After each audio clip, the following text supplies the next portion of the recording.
y'all. I'm pressing this thing to the limits. It's nasty work. I hope y'all are getting the content, though. You know what I mean? Because my computer's tripping so hard. I just wanted to put this out, man, somehow, some way. So hopefully y'all are hearing it. You know what I'm saying? I see the comments. Or whatever. So I said, let's see. How Wack get itself out of this? I don't know, Rich Dog. You ain't no Cap J Reed. You ain't no Cap J Reed. J Reed. So, Demon Time Exotic is letting it all go. Idea to exposure podcast. So I want y'all to hear Luce Cannon say it first, because he's saying it right now. But it's the first time he didn't lie. It's crazy. First time he didn't lie. It's the first time he didn't lie. Luce the liability. What's up with it? So I'm putting the PSA out for all the sweethearts, the sweetie pies, the soft individuals that keep spreading false narratives. Bubble butt, you trying to remove yourself. Let me tell you how it all started, everybody. Mozzie came to me, approached me. Said Wack is trying to remove himself. Nigga, he's letting you know he's trying to include Wack. Oh yeah, this is nasty work already. To run a TV show off the network. So when Mozzie and Travis Ford came to me, I thought about Wack because I brought up the idea, let's do a exposure podcast. So we go to a dinner meeting and we set up that same night. And when we set up the dinner meeting or whatever, it was Mozzie, it was Jay Reed, and it was Travis Ford. Mozzie introduced Jay Reed and Travis Ford as his business partner. Me and Wack was coming in on another end. I don't know what the narrative that they pushed, like Jay Reed don't have nothing to do with DOSH or anything like that, when basically it was all connected. Mozzie never knew Wack until I introduced Wack to Mozzie. So that's the pertinent part about that.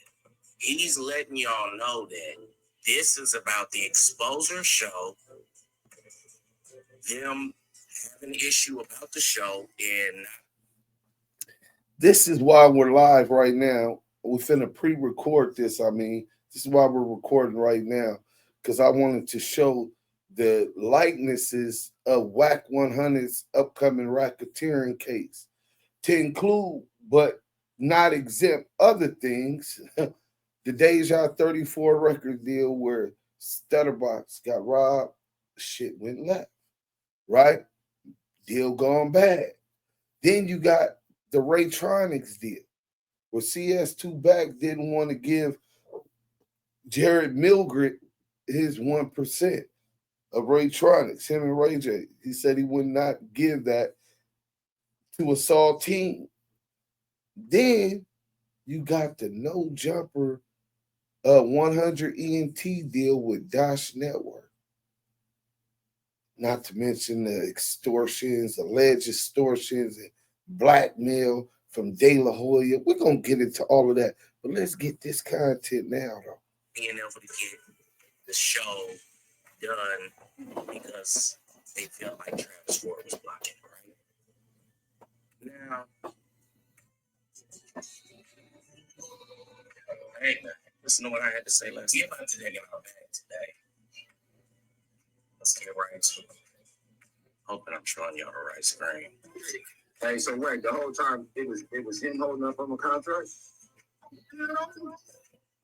Man. Hey, bro, you pressed him so hard, I'm sitting there laughing.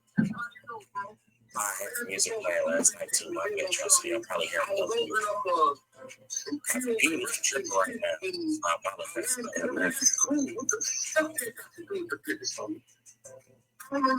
for that. Yeah, you ain't knowing. Like, I'm gonna tell you like this. I ain't never My first time meeting was the first time you met. I mean, the first time we met. You see what I'm saying?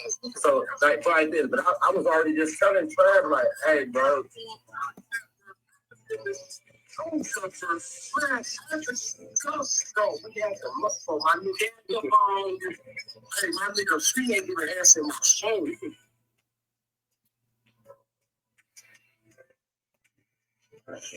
Tripping again.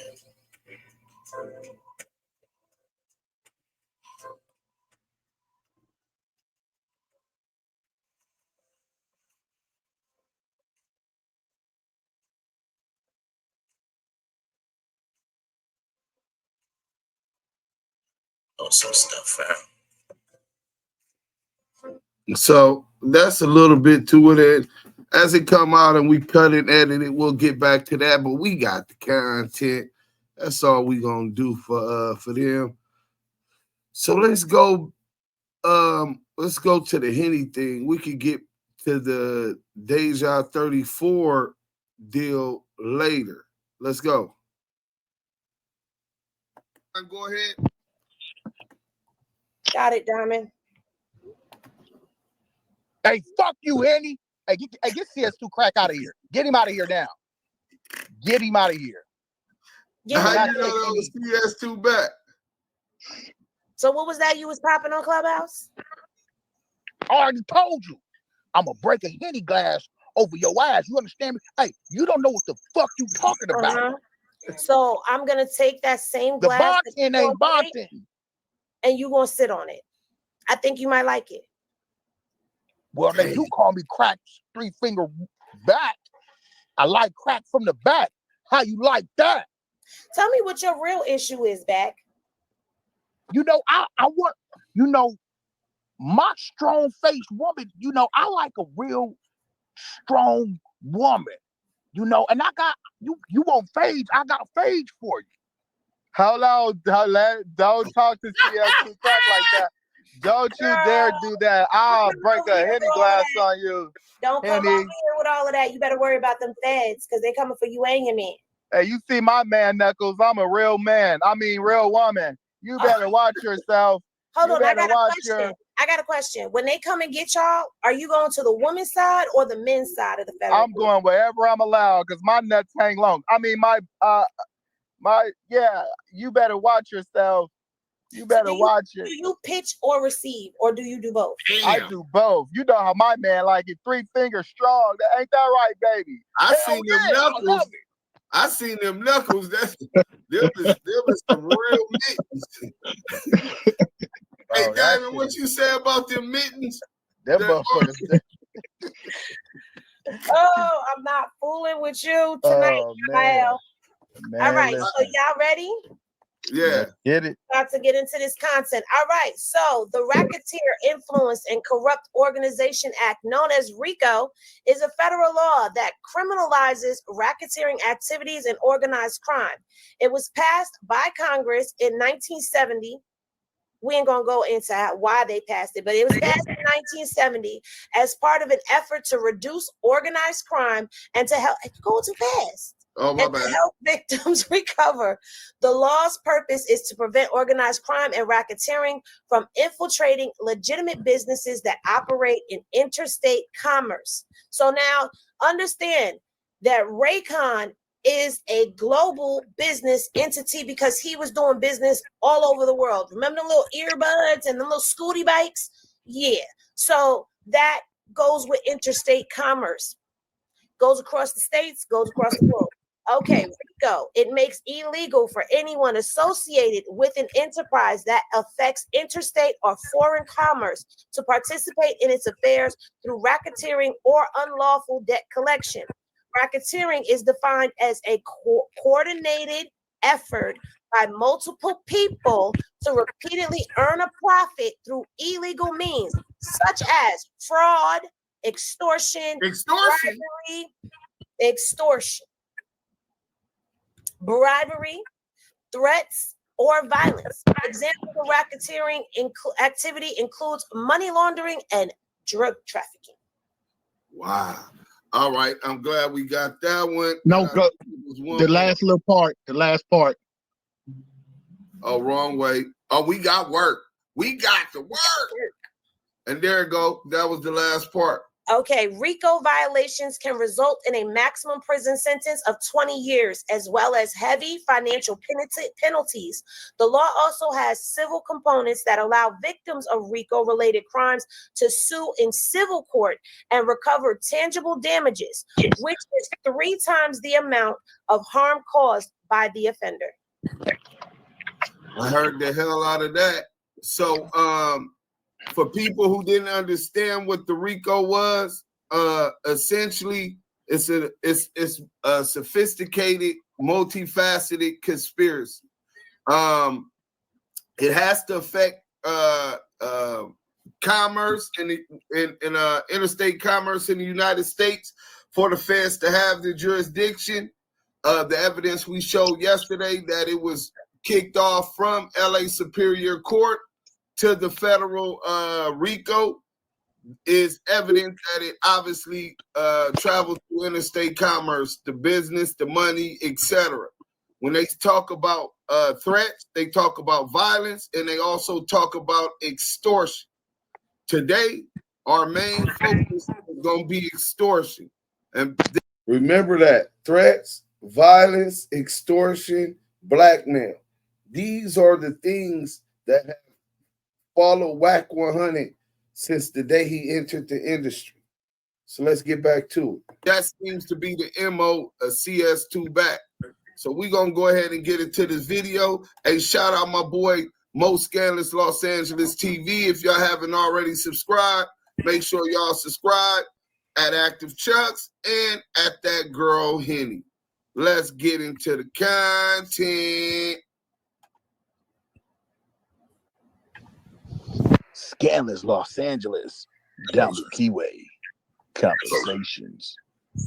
Welcome back to Scandalous Los Angeles TV, where we expose the exposers. In today's episode, we're going to be reading the official declaration of Jared Milgram. CS2Back insists that this lawsuit has no criminal elements to it, and he insists on putting all the blame on RAYTRONIKS, hoping to distance himself from what's coming.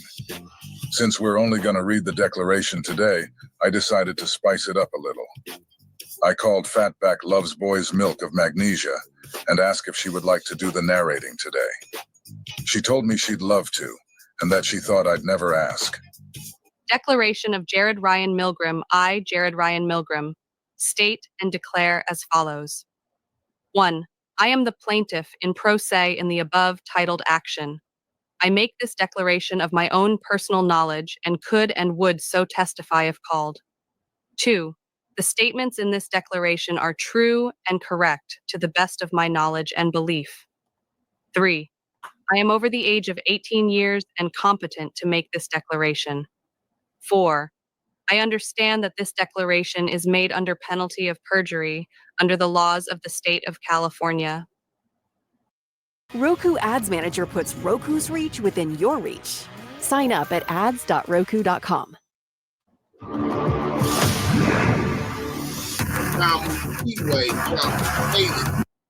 5.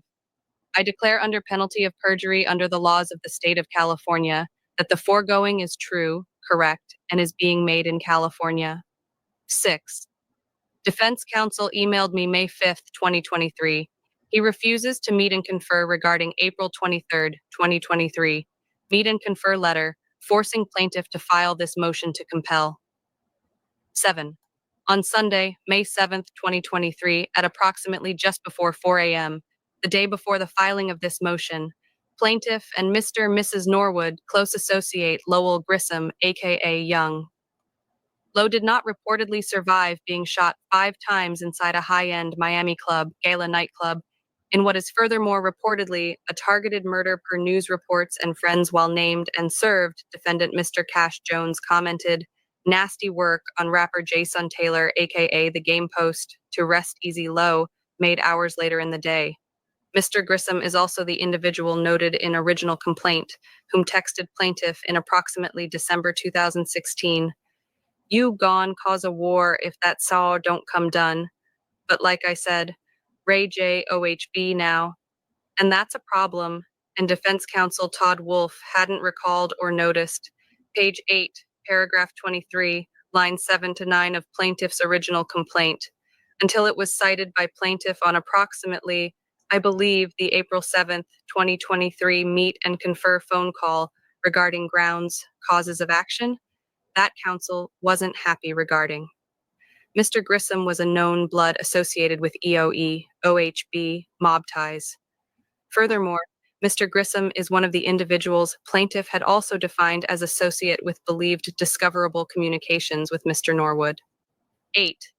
Plaintiff received a serious threat of murder from named defendant Mr. Jones in February 2017 regarding Mr. Norwood, if not on his behalf, with statements, "No more Ray J business," multiple times, and "No way I'd let a cracker get 1%, whom Mr. Jones manages and threatened.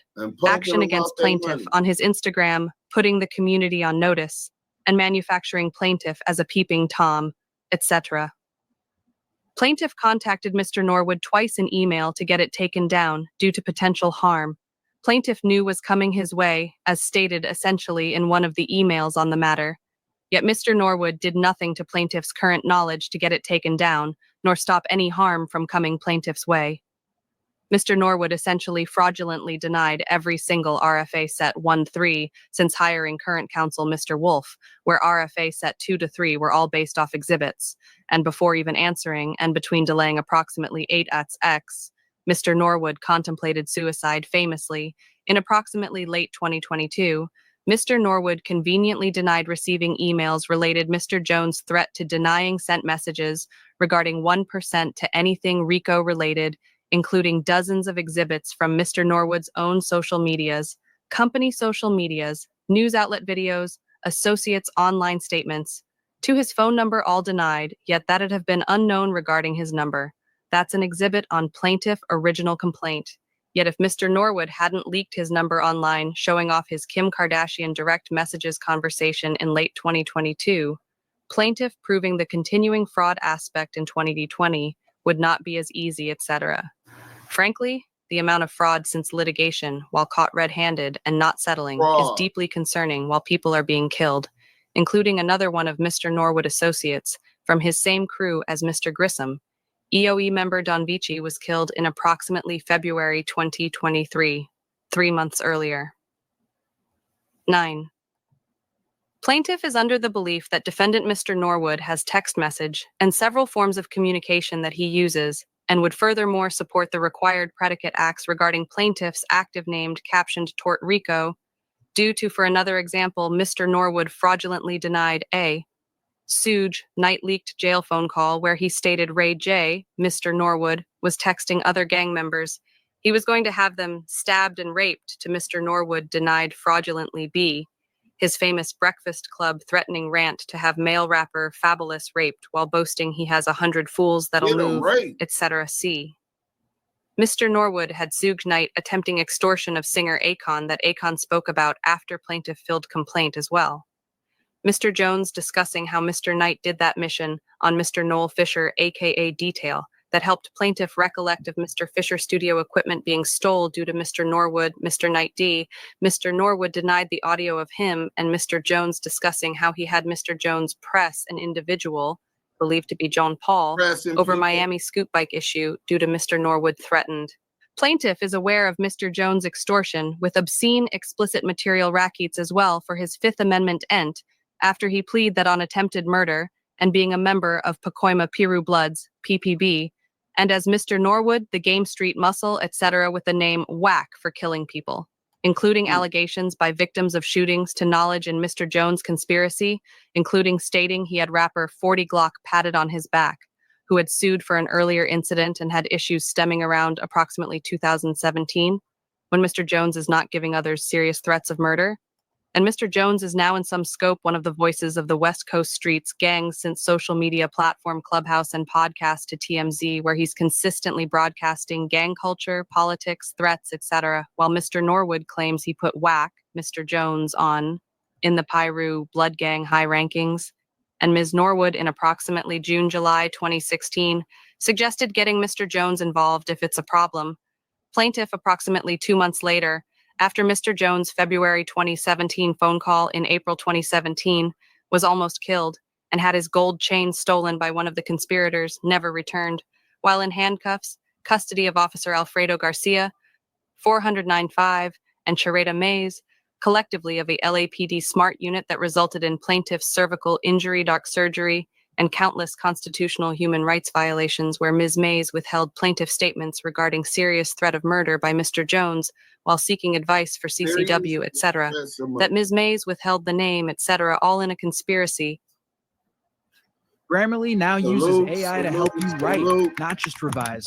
Type Once prompts again, and shout out my manufactured boy, Scandalous 5150.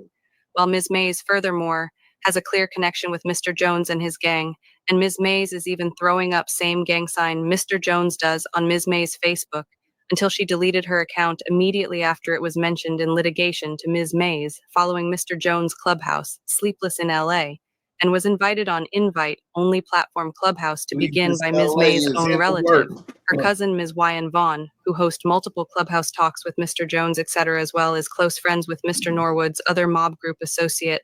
Corey Marks, aka Notch as well, appears to be an associate of Mr. Norwood's sister, Ms. Norwood daughter, Brandy Norwood, as well as multiple other Mr. Norwood associates.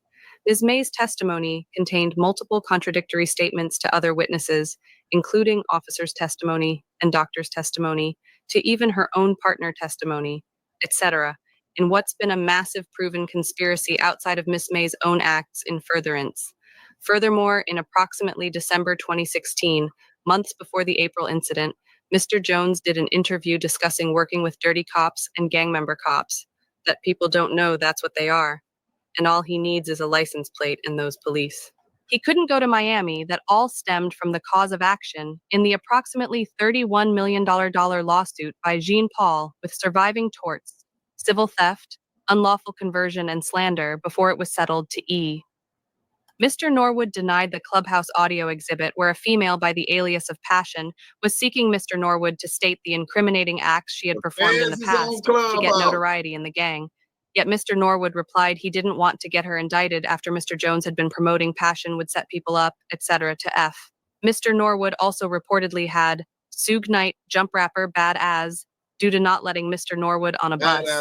G. Mr. Norwood was accused of being Ms. Whitney Houston drug supplier per her sister-in-law to Mr. Jones in approximately 2022, discussing on Clubhouse him, Mr. Norwood, and Whitney hanging out where she was smoking crack and doing cocaine. To fact, Mr. Norwood admitted it's all his fault regarding her death per media reports to Corner Report listed as a contributing cause to H, when Mr. Norwood and associate delivered thousands of dollars of cocaine with Scoot Bike to a certain celebrity in approximately March-April 2016. Mr. Norwood promotes the gang in music to drugs. In music visuals, the gang members moves to promoting the killers, shooters that are all integral to running the enterprise. In addition to multiple other predicate acts that plaintiff has provided evidence of in discovery from extortion, serious threats of murder, conspiracy, dealing obscene material, violation of Controlled Substance Act, gang overt acts, etc. Jared Ryan Milgram, plaintiff in proceed dated May 8, 2023. Motion to compel discovery responses to RFPs and RFAs. Milgram v. RAYTRONIKS, Inc. et al. Shout out Most Scandalous Los Angeles TV. We definitely needed that video, and she broke down the statement of facts. So, they questioned the legitimacy of our paperwork. Shout out to Henny. She went live and explained it better than it could be explained. If you go on the LA courts website and pull it up, you're not going to find that docket number. You want to know why? Because we told you the feds picked it up. So you would have to Google it to get it. He's sending them, hey, go look this up. And no, just Google the case number. It's going to come up. So the authenticity cannot be questioned.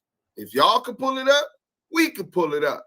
So when he said that she doesn't know what she's talking about, well, I got something else to tell y'all.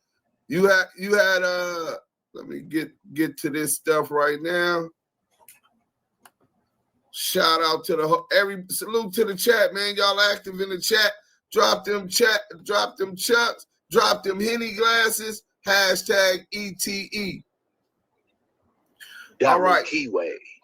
Conversations. You can see that, Henny?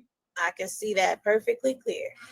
All right. So it says, admit defendant Mr. Jones was provided a free custom Scooty bike by RAYTRONIKS. Admit Mr. Jones. Now, this is the deposition that we're going through. So this is why it is set up this way, because these are the things that they want them to admit to. They want all of these things answered for. So it says, admit Mr. Jones acted on behalf in some form with RAYTRONIKS on behalf of RAYTRONIKS board members, shareholders, to contact plaintiff in approximately February of 2017. Admit that Mr. Jones was instructed to contact informed plaintiff. There's no way I'd ever let a cracker get a percent on behalf in some form from RAYTRONIKS on behalf of RAYTRONIKS board members, shareholders in approximately February 2017. Admit Mr. Jones. Oh, my bad. Go ahead. Admit that Mr. Jones was instructed to contact plaintiff in verbatim. You know how connected I am across the globe. I don't have to unalive nobody. They just gonna do it because that's what they feel they told. On behalf in some, next doc. It's not in order. Form, there it goes. With RAYTRONIKS on behalf of RAYTRONIKS board members, shareholders in February of 2017. Admit that Mr. Jones was instructed to contact Jean Paul to threaten on behalf in some form with RAYTRONIKS on behalf of RAYTRONIKS board members, shareholders in 2016. Admit that an individual was instructed to set up Instagram account handle at I Ride For Me on behalf in some form with RAYTRONIKS on behalf of RAYTRONIKS board members, shareholders in 2016. This is the racketeering. Exactly. So obviously they're alleging that Whack 100 had a burner account on YouTube called I Ride For Me with 2 E's on it, right? Maybe that's Eastside Pacoima, who knows? But check this out. When they're telling him to admit that defendant Jones was provided a free custom Scooty bike by RAYTRONIKS, he's trying to establish a business tie, right? Then he wants to go further and say that Mr. Jones acted on behalf of RAYTRONIKS and RAYTRONIKS board members, shareholders to contact the plaintiff. So he calls the plaintiff on behalf of RAYTRONIKS in some capacity and admit that Mr. Jones was instructed to contact and inform plaintiff there's no way he let a cracker get a percentage on half in some form with RAYTRONIKS. He did that on behalf of RAYTRONIKS, and then he was instructed to not only cut them off on the business, he's trying to bobo. You know what I'm saying? He has to also admit that Mr. Jones was instructed, you know how connected I am across the globe. I don't have to kill nobody. So this is his modus operandi. This is how he's doing business. A business dispute goes down. He's threatening the dudes, trying to intimidate the dude up out of his percentage of RAYTRONIKS. So this is why he's being implicated in this federal RICO. That is criminal behavior, right? Got a question. I want to say something. Sorry. Go ahead. But couldn't that Scooty bike also be evidence of quid pro quo? You give me this custom bike and I do this for you? Well, I think it was part of the perks, but he really just wanted to establish that he was doing business with Cash Jones, so they can't cut him out of the percentage he's supposed to get, right? Okay. And you got the comments over my face. People can't see me. Okay, let me turn that off. My bad. All right, there go Henny. I know y'all was trying to look. I see y'all stalking Henny. Admit your Cash Jones, aka Whack 100, has been convicted at one time. Oh, my bad. This is Henny. Let's go, Henny. Okay. All right. So admit you are aware Cash Jones, aka Whack 100, had been convicted at one time of a felony criminal. I guess they meant criminal act, but they didn't finish the sentence. Admit you're aware of Cash Jones, aka Whack 100 Company, Fifth Amendment Entertainment. Admit you've been a self-labeled momager. This is going to Miss Norwood. Miss Norwood. For your child's career.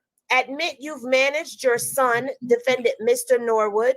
Admit you worked/were associated in some scope with convicted drug trafficker, murder for hire felons, James Rosemond, aka Jimmy Henchman / Cesar Entertainment.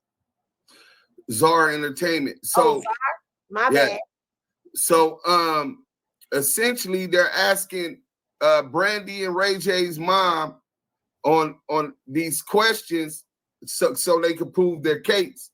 That she knew that Wack was a felon, been convicted of a felony criminal at one time. So they're trying to establish that she knew who she was dealing with. And they probably doubling down. I don't really understand Jimmy Henchman's tie into this, other than at some point she allowed Jimmy Henchman to manage Brandy in some capacity. But yeah, prior conduct. Right. Prior conduct. This is not something that's a one-time thing. This is something that she has a history of. They're building the case. Mm-hmm. Exactly. And that's what they do with investigations. For those who's not privy to that type of information, they go research and they build the case. All of the crumbs that you left behind, wire transfers, money laundering, they're looking into all of that as we speak. Okay. Admit you infamously conspired with others to intentionally lie on Oprah Winfrey on national television. Admit to your knowledge within 10 years of the complaint being filed, defendant Mr. Jones has allegedly acted with lawlessness relevant to this litigation.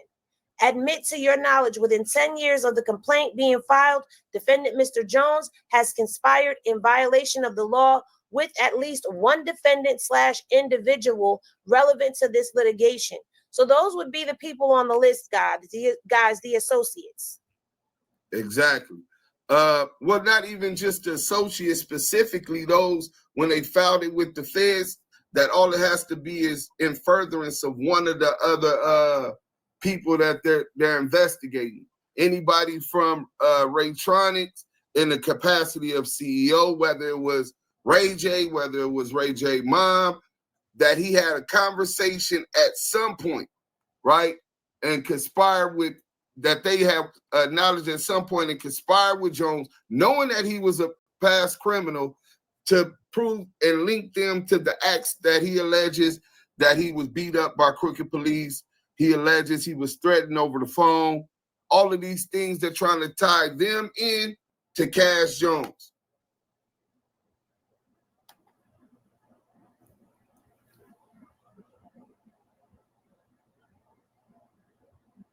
Can you see that?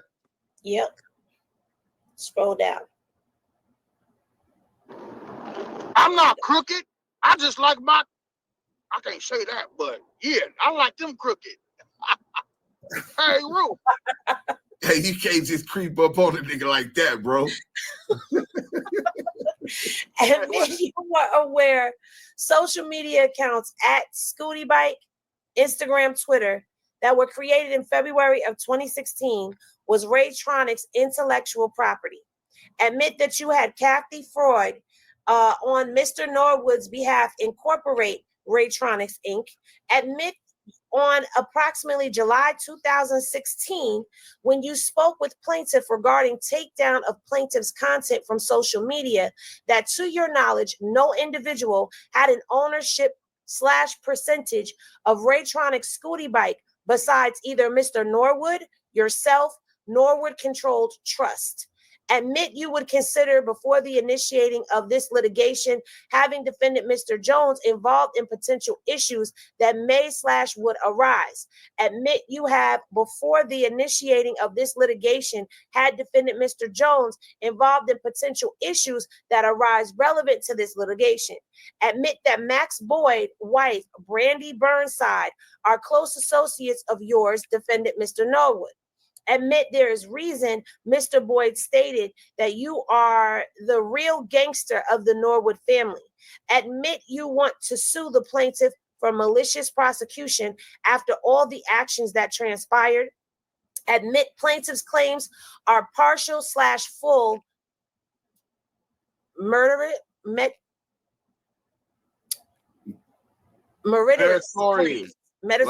claims. Yeah. Admit you viewed at least a portion of Mr. Norwood RFA set 1 through 3. And then at the bottom, you can see his signature. Plaintiff in pro per, which means he represented himself and filed this himself. So essentially, when we talk about WAC 100, they wanted her to admit that before the initiating of the civil suit, she had defendant Mr. Jones, Cash Jones, involved in potential issues that arise relevant to this litigation. So he's trying to get her essentially to throw WAC up under the bus and establish that WAC was working on behalf of her. He want her to admit to that, right? So that he can make sure that WAC 100 is tied in for the allegations he presented about him. Man, just for a side note, if y'all don't tune in on Thursday when we get into Miss Norwood, y'all gonna miss it. Because she's the real gangster of the family and all of that. But back to CS2Back, man. Tomorrow we doing Ray J. So tune in for that, day 3 and day 4. Let me get into this.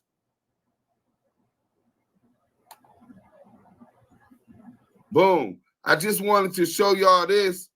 She don't have to read this. This was just to show that the paperwork in the Superior Court lists Cash McElroy Jones on this paperwork. Y'all can see that, right? Yeah, because he's quick to say that he's not listed on anything, but he's right there. In his own individual capacity. Yep. Cash McElroy Jones, a.k.a. WAC 100, an individual. His individual capacity and inclusive.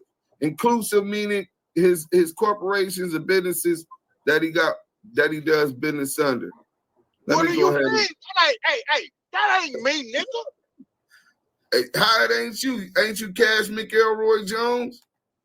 My name is CS. I don't know who that is. I bleed the fifth. Hey, get my lawyer.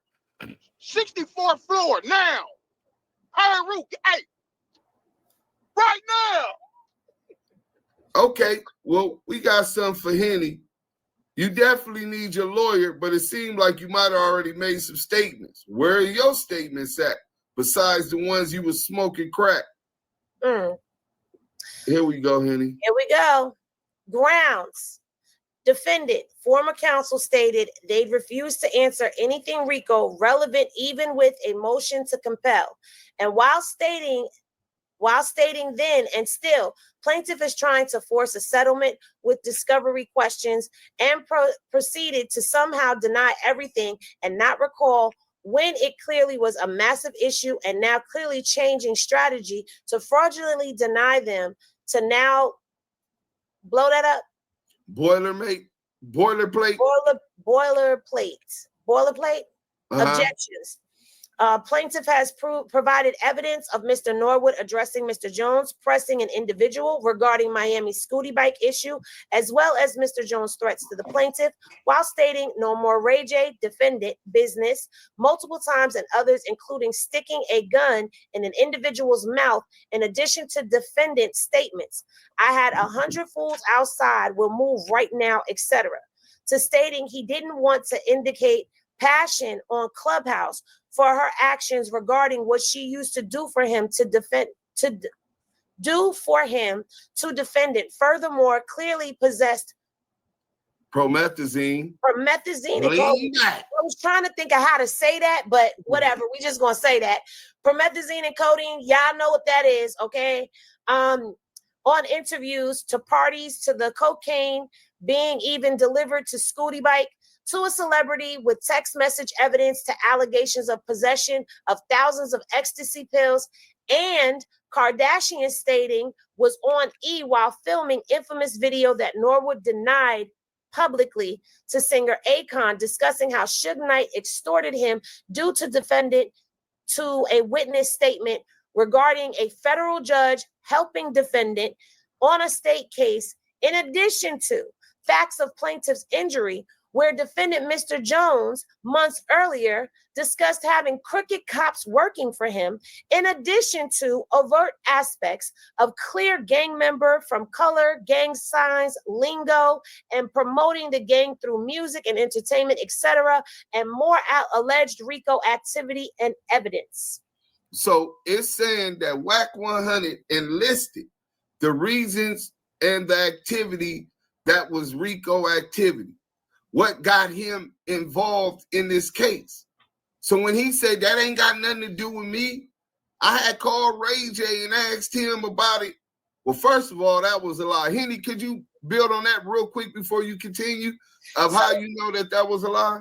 So how I know that that is a lie is because WAC 100 is listed in the document. Let me see if I can pull that up for you.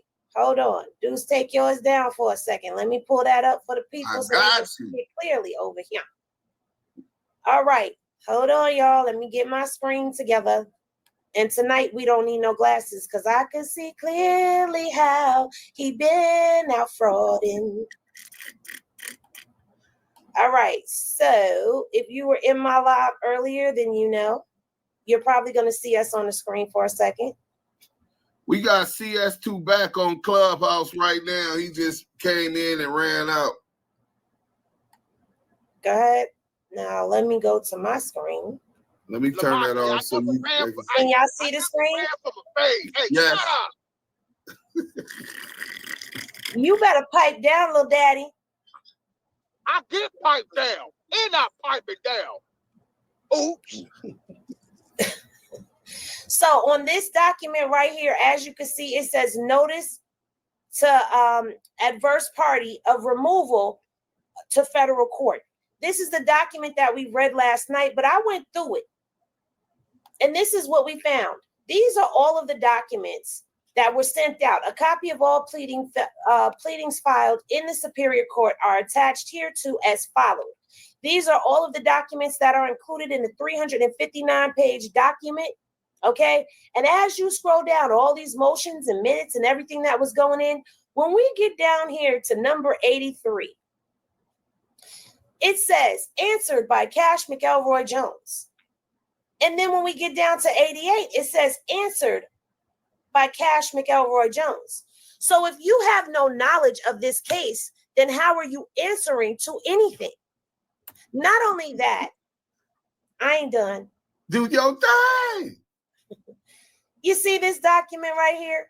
This document right here is a consent to remove to federal court, which means that all parties involved had to consent to this case even moving to the federal courts. So WAC saying that he didn't know nothing about that case was cap. He was lying. We did a 7-day war. We fired them missiles. And we broke this shit down, collab the whole ETE, right? And we broke this shit down, and he denied it. He insulted the intelligence of every one of them dumb sheeples, every one of his dumb sheeples on the hunting side. Nigga just deflect. Oh, that's nothing. That's a civil, but it just went federal. And they're alleging criminal behavior by how you're doing business. Kind of the same thing that they did with Death Row Records.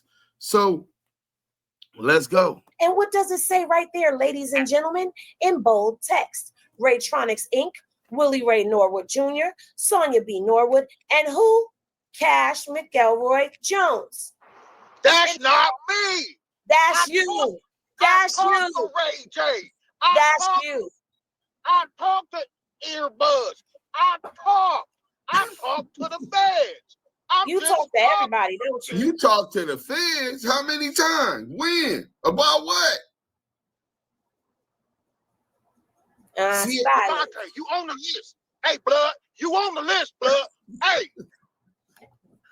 I'm on what list, brother? Says that they're being represented by Thomas K. Richards, which is their attorney. Mr. Richards hereby consents to removal of this action on behalf of his clients. Who are his clients? The people named in bold letters up there. So how do you not know about this when your attorney who represents you gave the consent, which means your attorney had to bring it to you to get your consent, because it's illegal for him to make consent without your knowledge? And how are you answering stuff to a case you have no knowledge of? And all of this stuff is saying that it's being moved to federal. So you know good and damn well that this is a federal case now. So you need to stop lying. Nasty word. We're going to get back to these last documents, and then we're going to talk about this extortion thing, man. Let's go. We got some more. So how's that for not knowing what I'm talking about? That's a good question, because you sound like you know what you was talking about then. Hey, Henny, you off the Henny right now on Pyro. Look, listen. Hey, I got the bitches for you. You not ready. Hey, where you from? Hey, Henny, where you from? Hey, niece, where you from? I plead the fifth. All right, Henny, here we go. He just called you niece. Yes, he did. Hey, call niece. me. Oh, you can't see that? My bad, Henny. No, I can't see it. You got to share your screen. I forgot I wasn't sharing no more. Let's go.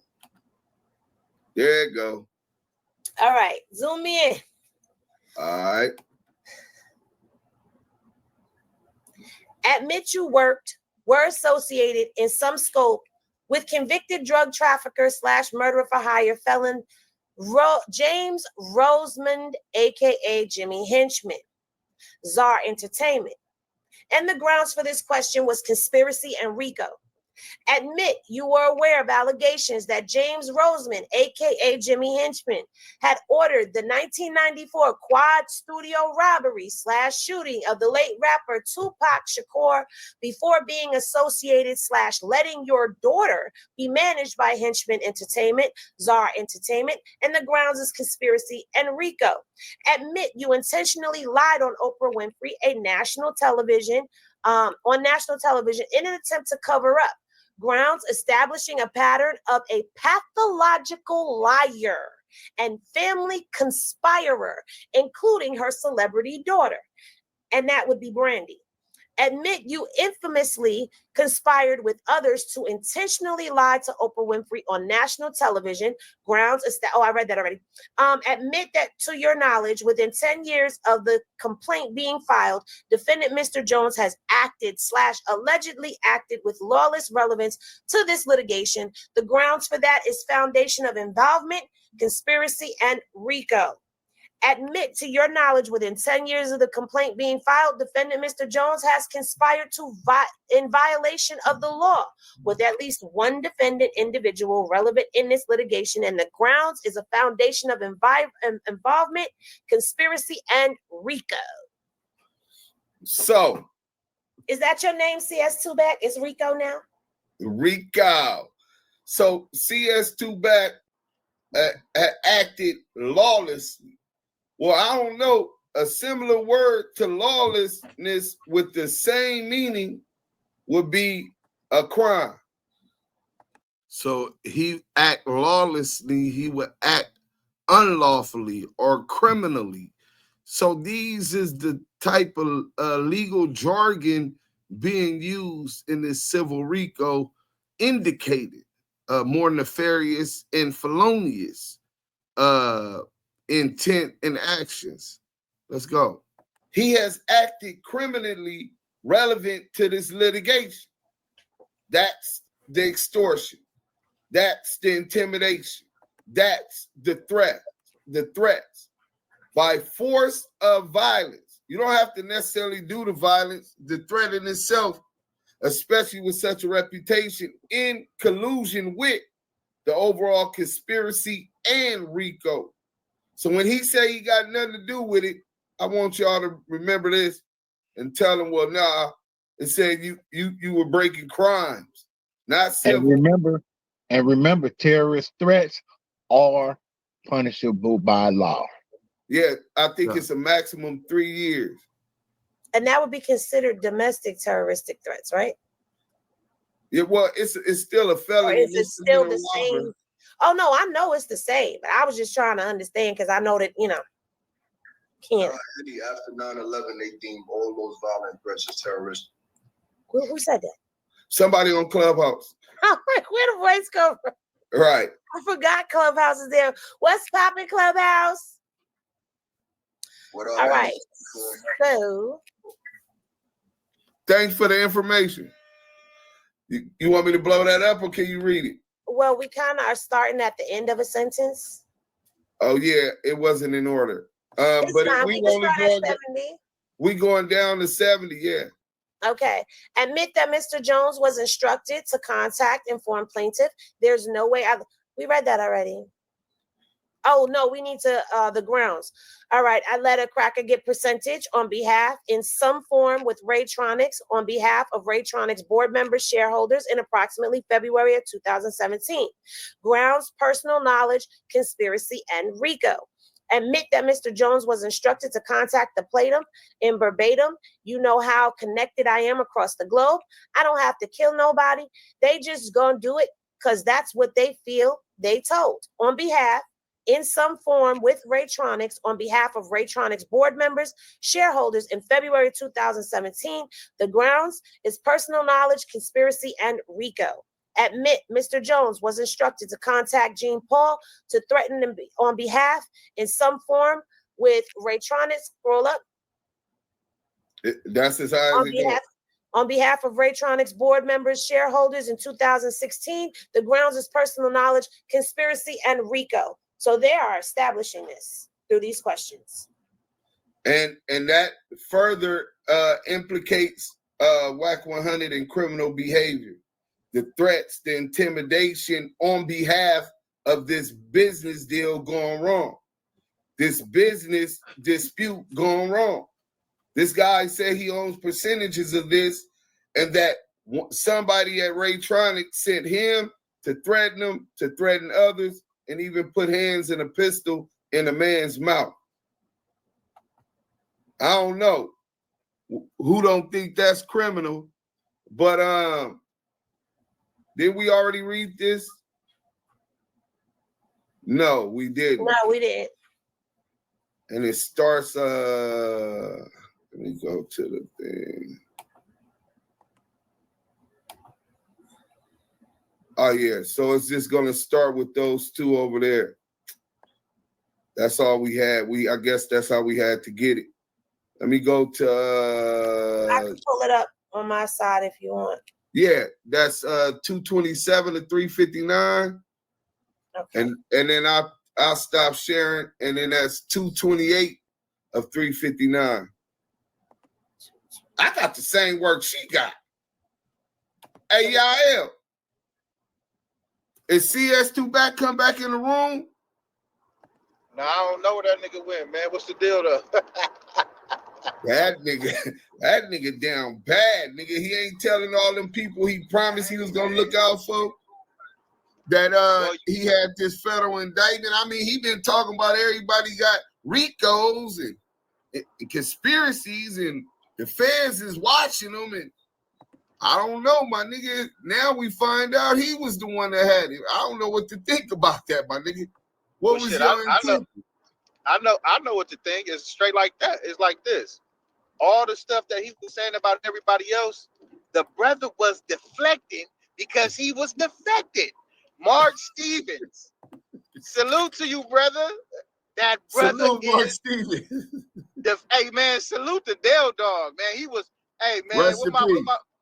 Dale Dog, rest in peace, man, said, hey, my nigga Big Gov was like, I'm Dale Dogging. I ain't answering no calls from somebody that's cooperating with the court of law. And that's CS2Back. It's hey, Duse, Henny, Diamond. Very extensive research. Like you said earlier, all you have to do is Google it.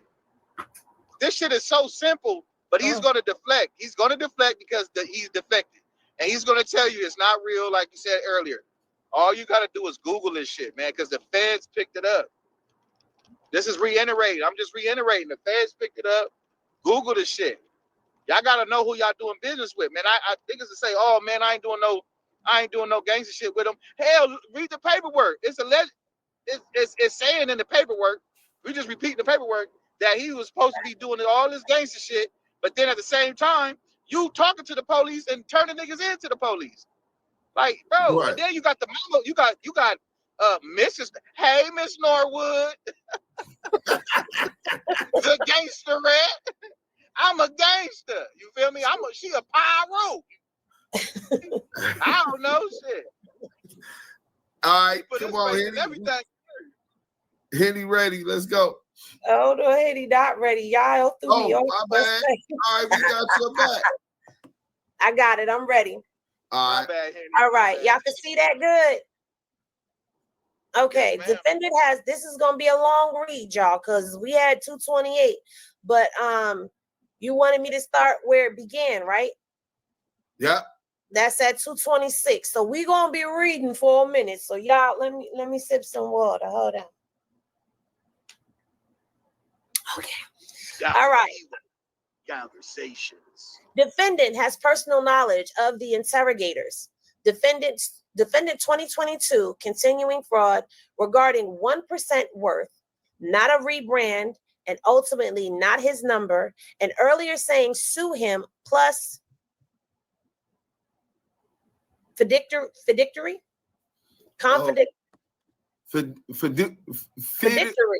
It's mean finances, but I can't get it right now either. Confidential trust relationship performed with all the fraud to you presenting court plaintiff, not compelling, all allow for discovery within statute regarding active name torts that discovery has already been ongoing by defendant to a related subject.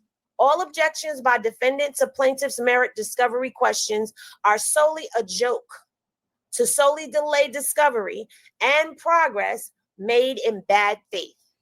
Objections were overboard, irrelevant, not with merit, entirely boilerplate, to not allow discovery without court intervention, and while taking unfair percentage of a pro se litigation. And finally, night before April of 2023, IDC provided a day late response that are now being addressed below. Additional questions have been required due to the fraudulent responses, as well as due to the amount of torturous activity.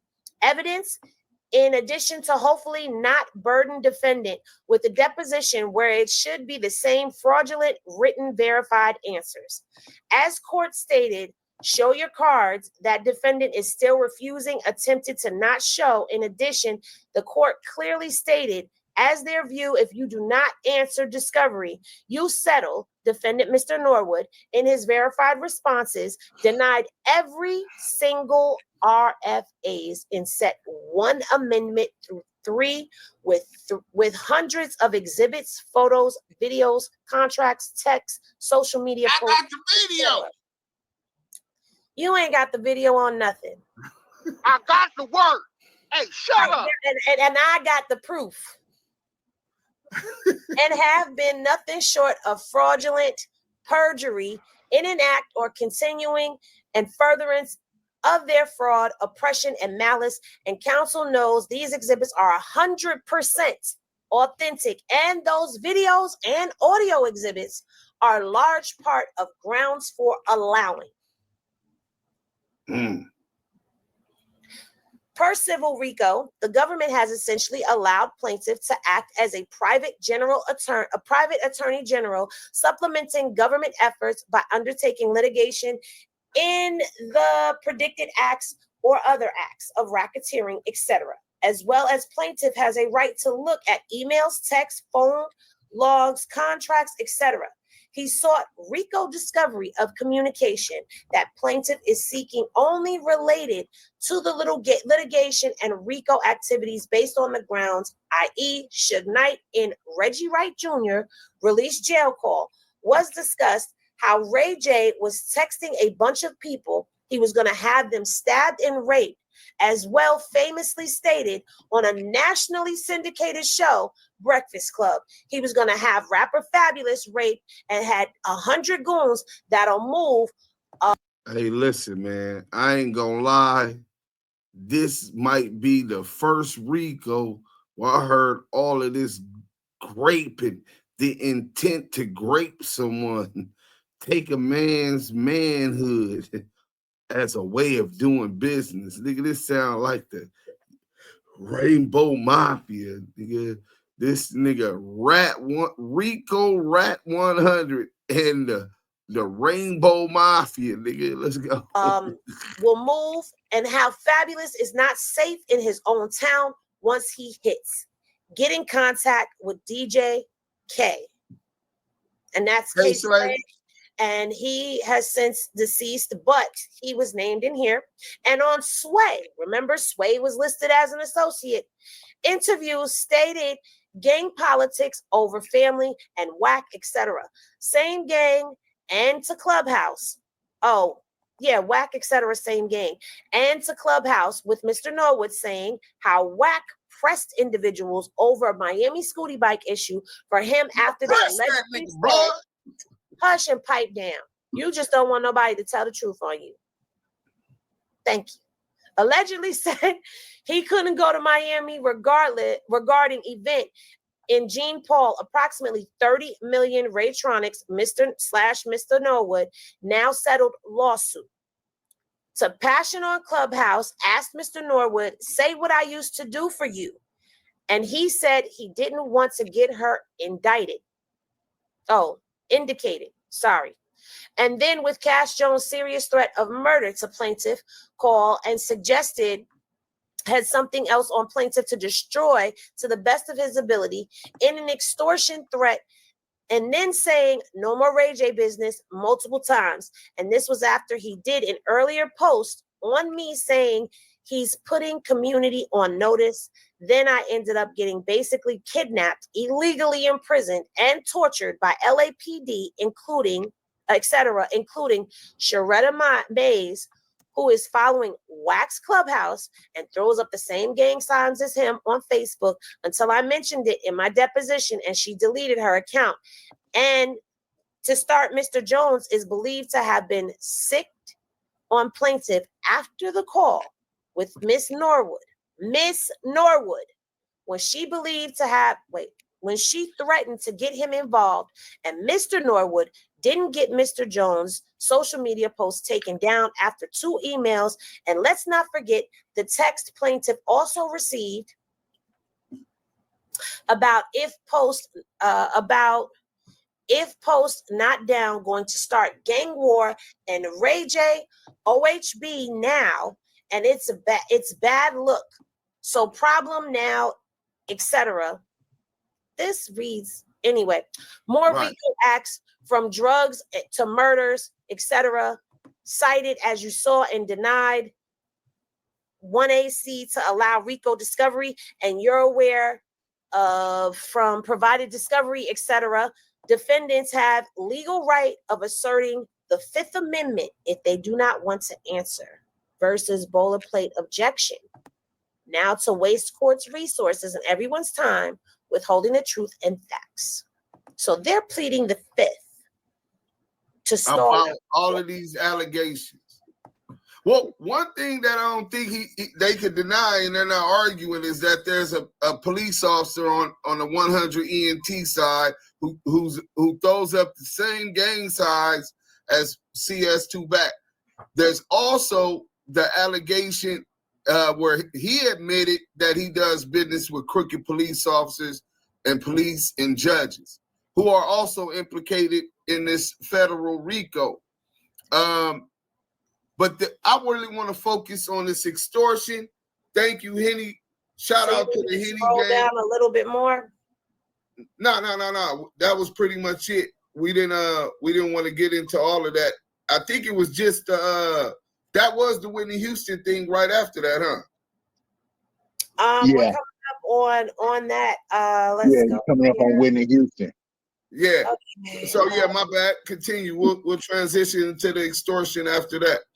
Okay, so here we go. Manager has transferred his valuables. Okay, so we're gonna start here.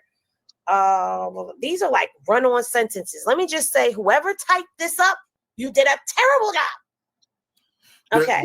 The guy that was filing the plaintiff. You should have hit me up. He's a mountaineer. He's a mountaineer. Gotcha. So that's why it's a lot of etc. Okay, it's relevant due to Mr. Jones' lawlessness, where destroying evidence is a risk factor and not bothering to answer after served with summons to promote a fact he never takes the stand, etc. Especially as the media summed it up. Jason Taylor, aka The Game, who Mr. Jones also manages, has other litigations regarding a $7 million judgment, whereby further litigation has arose, as the media worded it, due to the model chasing game for $7 million, claims the rapper has transferred all of his valuable assets into shell companies controlled by his manager, Cash Whack 100 Jones, and even on social media, Instagram. That conduct is part of RICO. Go ahead and continue. Okay. Yeah, you talking about and was even on social media, Instagram, with the post. Last time I checked, hashtag whack owned all royalties to Born to Rap, and I don't owe the bitch a dime. To Mr. Norwood's destruction of social media posts, etc., 2 times since litigation has been filed, that he denied RFA set 3. So he's denying a piece of evidence. Plus, Miss Whitney Houston, aka The Voice, has referred to plaintiff as her godchild. And Mr. Norwood was seen with/dating her at the time of her death. And even in the hotel room later that night, even running into the room and being restrained by law enforcement, allegedly, things were moved in the room. Miss Houston died while acutely intoxicated on cocaine, per the coroner's report by Ed Winter, who noted cause of death due to drowning. Due to cocaine use and heart disease, per his autopsy report. And Mr. Winter passed away in March of 2023. Miss Houston's sister-in-law has been very vocal on national television that defendant Mr. Norwood provided her access to drugs and was her runner boy. Mr. Jones stated in late 2022 that him and Mr. Norwood had been in a presidential suite with Miss Houston, smoking crack, doing cocaine. I'm going to repeat that. Let me repeat that. Mr. Jones, let me highlight it. Mr. Jones stated in late 2022 that him and Mr. Norwood had been in a presidential suite with Miss Houston, smoking crack, doing cocaine. Mr. Norwood, in approximately 2011, was working on a book with Maxwell Billion and recording their conversation when he asked Mr. Norwood, "Is Whitney clean?" whom responded, "If I want her to be," before immediately ending that recording and falling out persuaded, as is Mr. Norwood's pattern. So basically, he falls out, he says he's going to unalive himself and all of that, and it's just a pattern.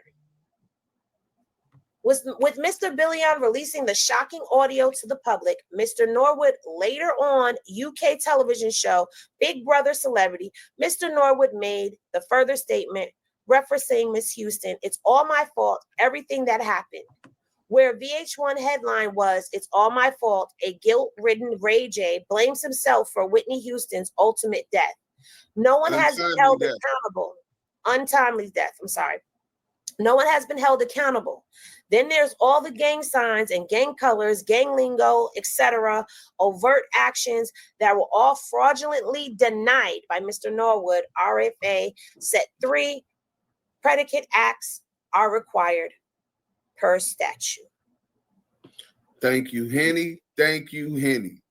I guess it's obvious what she read is what was accused. Whack 100 was allegedly at the scene of the time with Ray J and Whitney Houston at the time of her untimely demise, right? Then we gonna get into some other stuff, but we'll get to that at the end. Let's get into this extortion claim, because that's a real serious felony charge, and I don't even understand why Whack 100 is consistently getting away with extorting people. I mean, if you're under federal investigation multiple times, you was in the mainstream, all of these things, and you're getting away with all of this, and you're working with dirty cops, so it's starting to make sense. Whack 100 says Kanye West accepted unreleased Kim Kardashian sex tape. Whack 100 is working his trolling techniques to get under the skin of Hollywood's elite. His recent appearance on the Bootleg Kev podcast brought forth the admission that he's currently in possession of an unreleased Kim Kardashian and Ray J sex tape.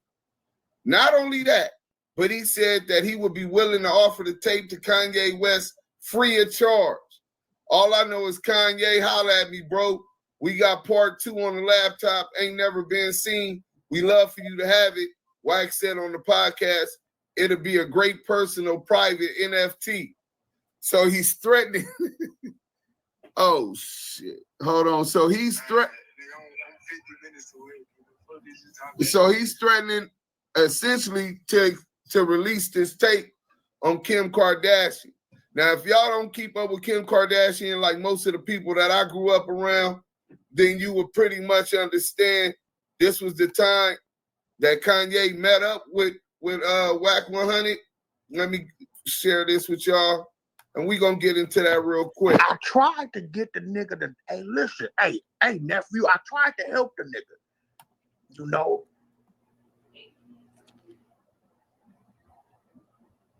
It's taking a long time to load. It's there. I got the tape. Let me see. You can see it. It's not loading, no. Freaky, freaky, freaky. Get to it. Bam. All right. Can you hear me, Deuce? We can hear you. I can hear you, but I'm trying to make sure they can see this screen. So, as I was saying, Wix gives you the power of AI to build the website you need. With full business functionality. Whack 100 in that article claiming he had the tapes and leveraging it for some kind of get back because he's talking about a private NFT for the second tape. Obviously, any man who has kids, and that's their kid's mother, wouldn't want to defile their mind, corrupt their mind, and humiliate the family if he could prevent it. Whether they're together or not, salute to Ye for stepping up as a man on this one. And this was the result of Whack 100 in that. You went all the way to LA to get something for Kim? Mm-hmm. You were something else. What did you get? Well, that's what she wants to show you. Oh. Yeah. Hey guys. Hi. Hey, Girl. I wanted to show you guys.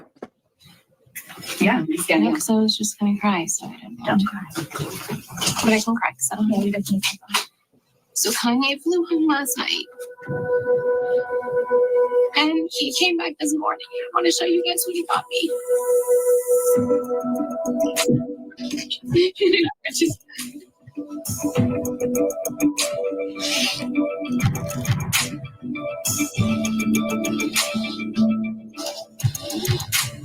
Oh my God.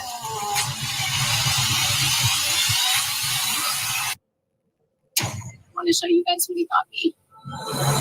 He got me all of the sets take back. Oh my God. And he flew home and got computer was on the hard drive. And And I was with Ray J at the airport and got it all back. Oh, Kim. Oh my God. That's amazing. I know Kanye did this for me, but he also did this for my kids. I want to shield them from as much as I can. And if I have the power to, or if Kanye has the power to, like that is just the most important thing to me. And I'm just like so emotional because of it. And it just means a lot to me. I think I need a security guard just to stand by this janky bag. Thank you for Kanye and for his unbelievable way he does things and the ability to get some. Salute the culture queen who dropped that video. But extortion. Leveraging someone with a sex tape, with a secret, right? For equitable gain. This was something that went before the VH1 in the world to see. And the laws, these crooked police that he admittedly worked with, that he admittedly has on Clubhouse in his rooms, that throw up gang signs and all of that, he's allowed to get away with that, with these criminal acts that are alleged in this indictment. But that wasn't the only time that they allowed him to get away with some extortion, right? I'm gonna take y'all back. Real quick, hold on 1 second. We got some in the chat, man. We got LC Trust with the $4.99 super sticker. Then we got CJ Love N1207 with the $5 super chat, and it says, "Thank you for all this, Henny." Hey, listen, we appreciate everybody in the chat. We appreciate the super chats being donated and blessed. Any and everything you guys send us, man, we highly appreciate it. Thank you, bless you, and we highly appreciate you from that girl Henny and the Damu Kiwe Conversation team. Salute. Salute. Let's get right into it. So he extorts Kim and Kanye on the second Kim Kardashian and Ray J sex tape. Shenanigans is in the room, so this is going on YouTube. Wait, what? It's all right. Yeah, tell that nigga left looking like Squidward, bro. Tell that nigga Spence if he love you, he better holler at Oscar De La Hoya's attorney. Tell that nigga I got a couple videos and pictures. He don't want him to come out. Tell that nigga run that bag. Yeah. Oh shit. What? How do you get all this shit? Like what the fuck? Nigga, Oscar, I made $850 off Oscar. The nigga didn't. How do you get all these tapes and videos of people? He said, I made $850,000 off Oscar De La Hoya, off of tapes and what you call it. Tell me this ain't extortion, and tell me, somebody riddle me why Whack 100 was never arrested and charged when he's admitting to these crimes. You want to pay me another $250,000? That's why the pictures is up on the internet. Go that was your first real one, huh, Whack? That first one, huh? Go Google Oscar De La Hoya fishnet. Watch it. That was your first money back. That one of those ones, huh, Whack? Yeah. I remember when you did that one, Whack. It's a video that go with that made me $850. He with the heels on, legs back, getting banged out with a 10-inch stick. Get out. Absolutely not. But if you go, what the fuck?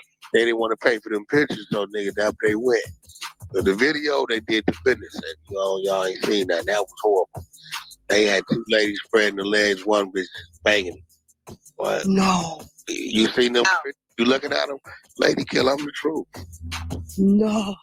Yeah, don't fucking Whack. Oh, no punches. So on that video, Whack 100 takes sole responsibility, saying, I'm the truth. He even goes so far to detail that initially he asked for a quarter ticket or he was going to release the pictures. He released the pictures when he didn't receive the $250,000. So after that, I guess, intimidated with the threats that CS2Back was sending his way about releasing a video footage, De La Hoya ultimately gave him $800 and some thousand, allegedly. If you believe Cash Jones, right? Threats, intimidation, force, extortion, and blackmail. Exactly. But I guess he could get away with it. But this ain't the only other time he's been he's asserted and been involved with some kind of sex tape. Let's get to the let's get to this one. But wait, there's more. You awfully quiet, CS2Back. What up, Miss Pookie? Let me share this for the people to see. Paperwork that we released from the Main Street Mafia Crip case that Wack said was fake. I mean, it's really consistent with everything else.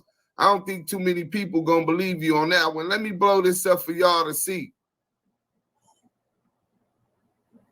You want to read this, Henny? Sure. Where do you want me to start at? Right here where it say during this same period. All right, y'all. During this same period of time, O'Neal, as in Shaquille O'Neal, and Stevens, which is Mark Stevens, felt Ross was causing too much bad publicity for them because he had been arrested for possession of a firearm and was dropping O'Neal's name to police when stopped for a traffic violation. O'Neal and Stevens therefore made the decision to sever all ties with Ross. Within the next couple of months, Stevens received a voicemail message from Ross stating, "I need to talk to you, man. The big fella, he's slipping. He's making a lot of mistakes." Soon after, Stevens received a call from Cash Jones. Jones told him that Ross had a sex tape of Shaquille O'Neal having sex with a woman, not his wife, at Ross's home, and that Ross could take the tape to TMZ and get a lot of money. Investigators asked Stevens if Ross, Jones, or anyone else ever demanded money in exchange for the tape. Stevens said no, and he felt at this time an attempt for Ross to get back in contact with O'Neal. Investigators asked Stevens where he was during the event of February 10th, 2008.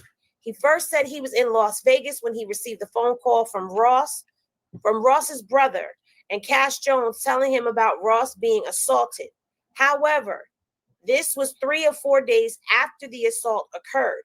Stevens later said he thought he was in New Orleans on the night of the incident. However, he would have to check up. I can't see that. Check his calendar. His calendar when he returned. All right, so that's one page, and that's Mark Stevens investigative report when talking to the police about the kidnapping. People come first. We're very fortunate to have dedicated employees that genuinely care. To know that I play a part in keeping this community. Stutterbox, aka Robert Ross, in that alleged extortion attempt. So Wack 100 is said in there to have been the one who contacted Mark Stevens and Shaquille O'Neal, telling them his buddy, Stutterbox, his neighbor, Stutterbox, the person he said he was riding with, had a sex tape with Shaq, and he was going to TMZ with it. Sound familiar? Sounds very familiar. Well, that's called extortion. But that statement was corroborated in Stutterbox, Robert Ross's thing. You want to read this for us, Henny? Sure. Ross, who was still upset over the fact that he was owed money, had a friend named Cash Jones deliver a message to Mark Stevens and Shaquille O'Neal.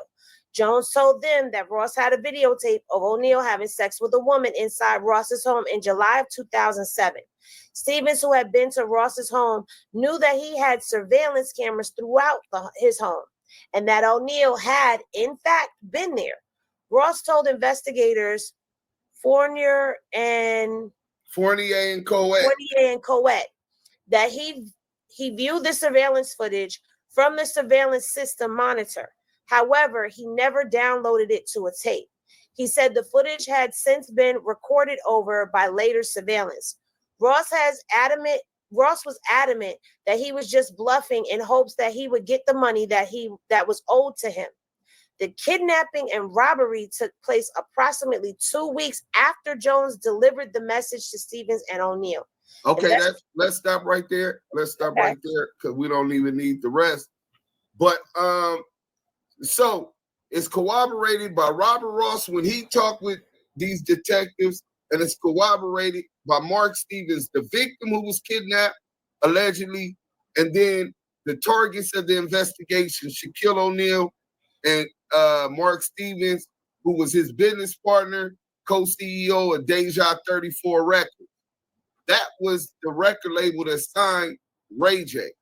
Wack 100 was initially put on, if you believe Mark Stevens, as security guard for Ray J, because he claimed he was a Paru and he needed somebody to look out for him on the West Coast.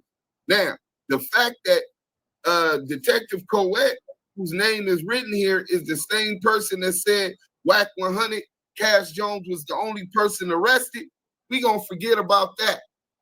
We're going to focus on the point that Robert Ross, who you was buddies with, told the police that you delivered a message to Mark Stevens, right? The police made a statement that the kidnapping and robbery took place approximately 2 weeks after you delivered the message to Stevens. So once you tried the extortion tactic in your conspiracy to extort with Robert Ross, Stutterbox, of Mark Stevens and Shaquille O'Neal, you were the one that delivered that message. And then as retaliation, he was allegedly kidnapped. We're going to end that one right there, and we're going to take y'all out with this, because we already over time. Let's go like this. Boom. Welcome to Damu Kiwe Conversation. Hey, CS2Back. What up? Yeah. Y'all ain't with us? Kiwe Conversations. Hey, CS2Back, I could understand why you back there hiding this and all that now. You know what I'm saying? This is some heavy shit, bro. I didn't know you was caught up in all this type of shit. Why you didn't tell us? Hey, my business is my business. Hey, look, hey, check this out, Chuck. Hey, listen. You don't got no jurisdictional credentials to be bifurcation on my shit.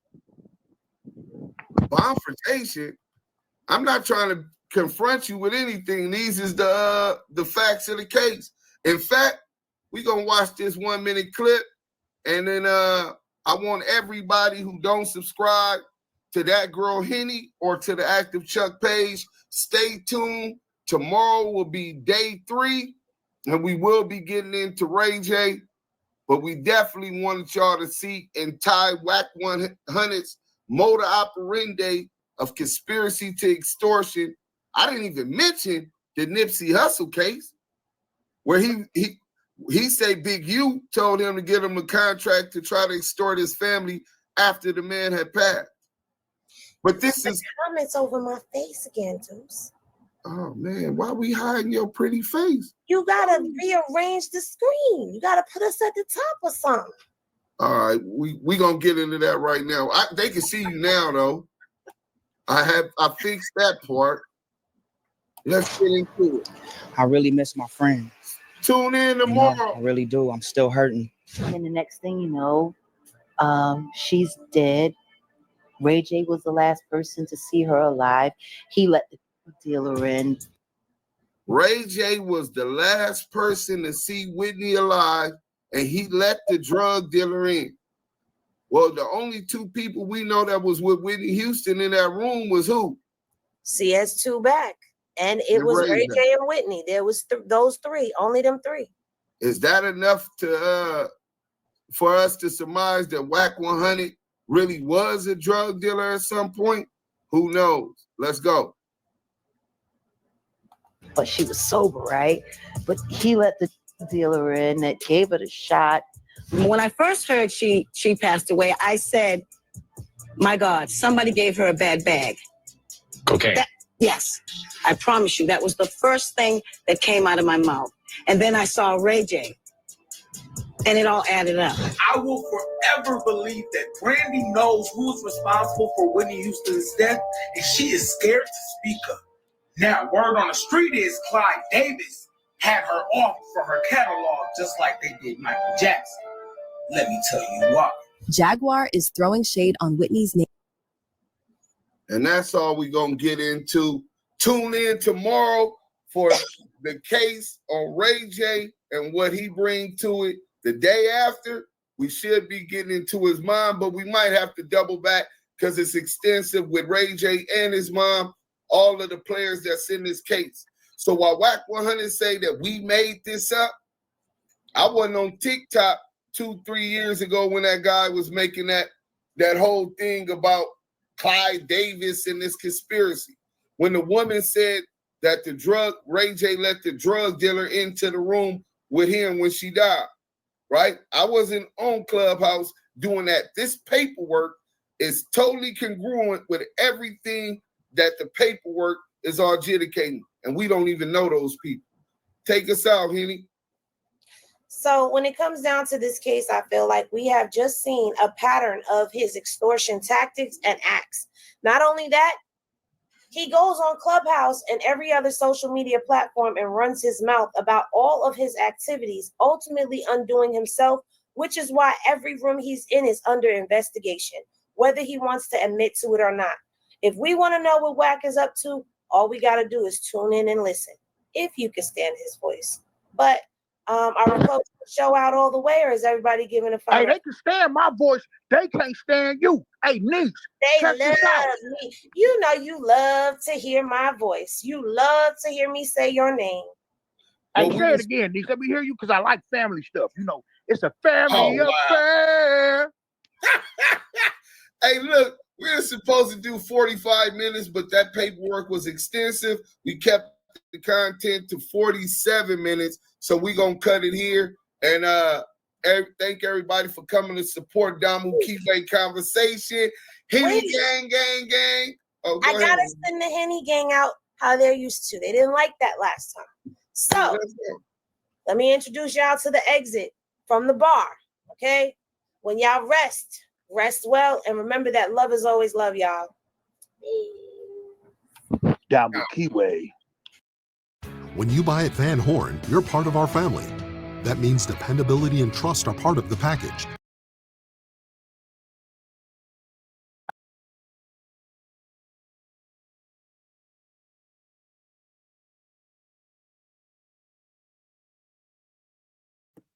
Hey, listen, shout out to Henny. So there you have, the first thing you have is the RAYTRONIKS beatdown, right? We finna get into those pictures. I'm gonna call you right back. So you got the RAYTRONIKS beatdown, allegedly. You know what I'm saying? So let's go to this real quick. You know what I'm saying? Maybe if I could get to Facebook Messenger. You know what I'm saying? Maybe if I could get to Facebook Messenger, you know what I'm saying, I'll be able to say, sorry, this content is not ready right now. So they trying to send me. Okay, so let's go to Messenger. No. Facebook comments. Yeah, this is crazy. I hate when Meta Business do that and doesn't allow me to go to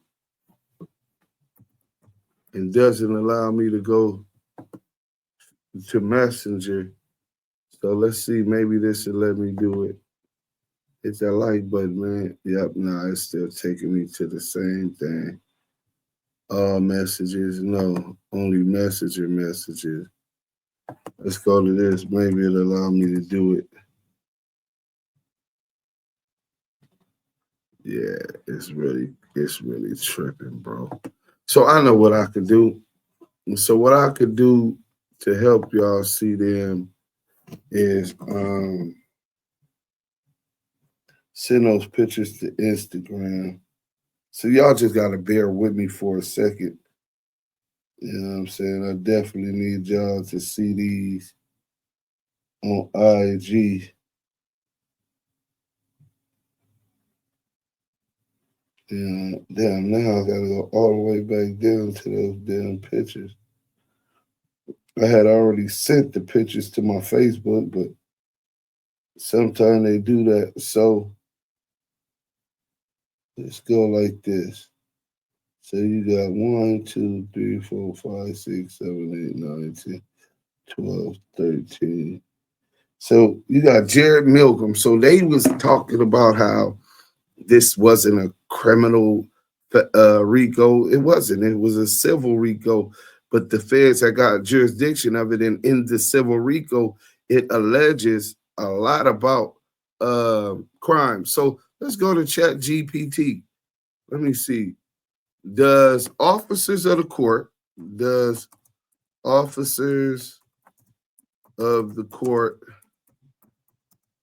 have obligation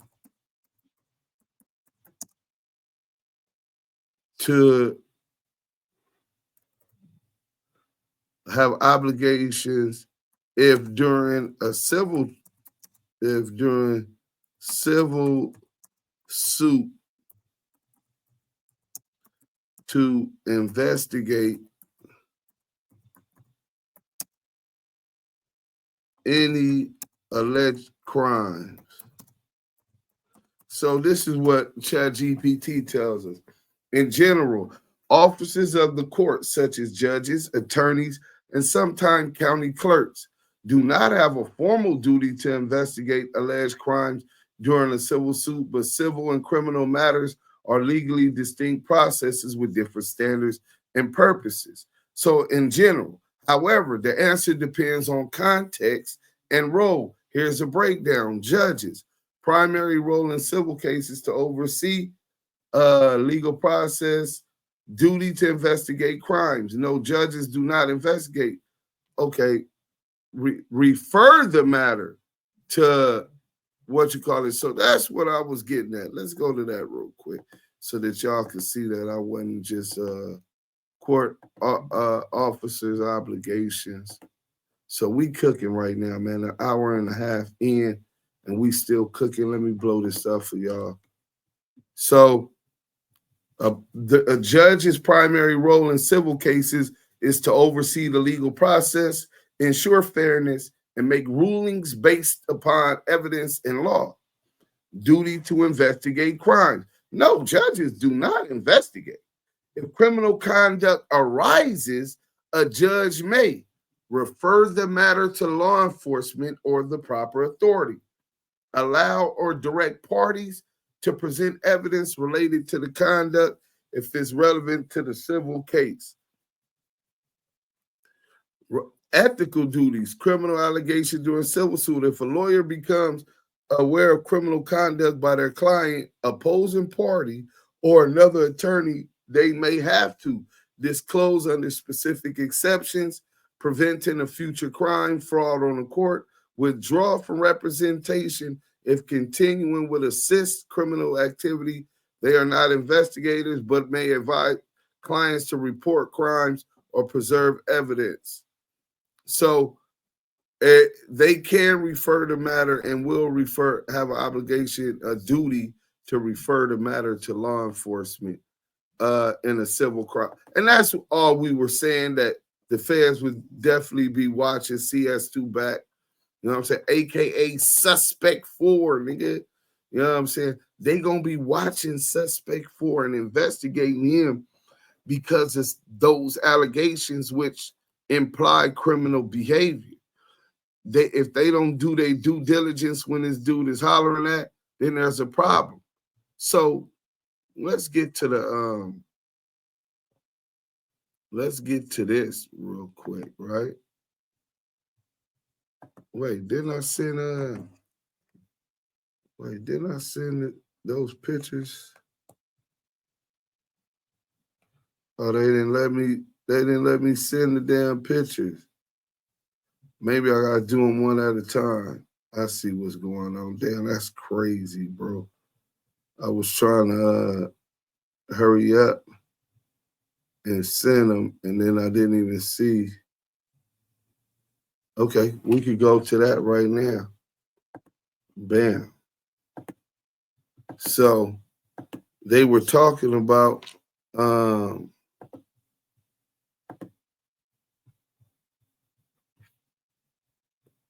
yeah, we gotta shake this up a little bit, right?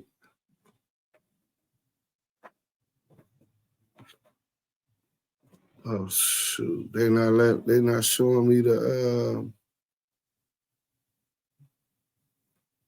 they're not showing me the damn thing. So that's one.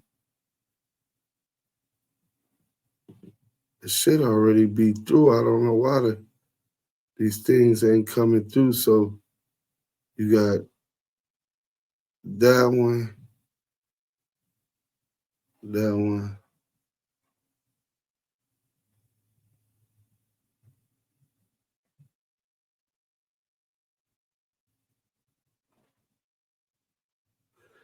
Hit that like button, hit that like button. Where we at? We at 140. So around 140, I'll cut this out so that y'all don't have to wait as long while I try to work through these technical difficulties. And very incriminating evidence. Bam. Okay, so let's go like this. All right, so let's see if this all came through yet.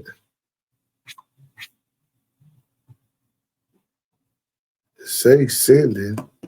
Oh, but it ain't sent because it let me make sure I got some bars. Wi-Fi. So all of this because of my Wi-Fi. That is crazy, bro.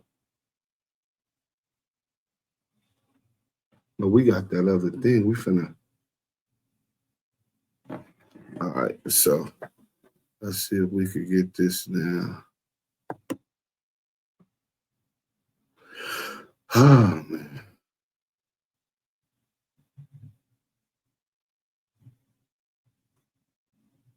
Yeah, it's not doing it, bro. Oh, that's why. Because they got that on that. I got it. It makes it make sense, Duse M. Of course they're gonna send you to that. Now wonder. So here we go.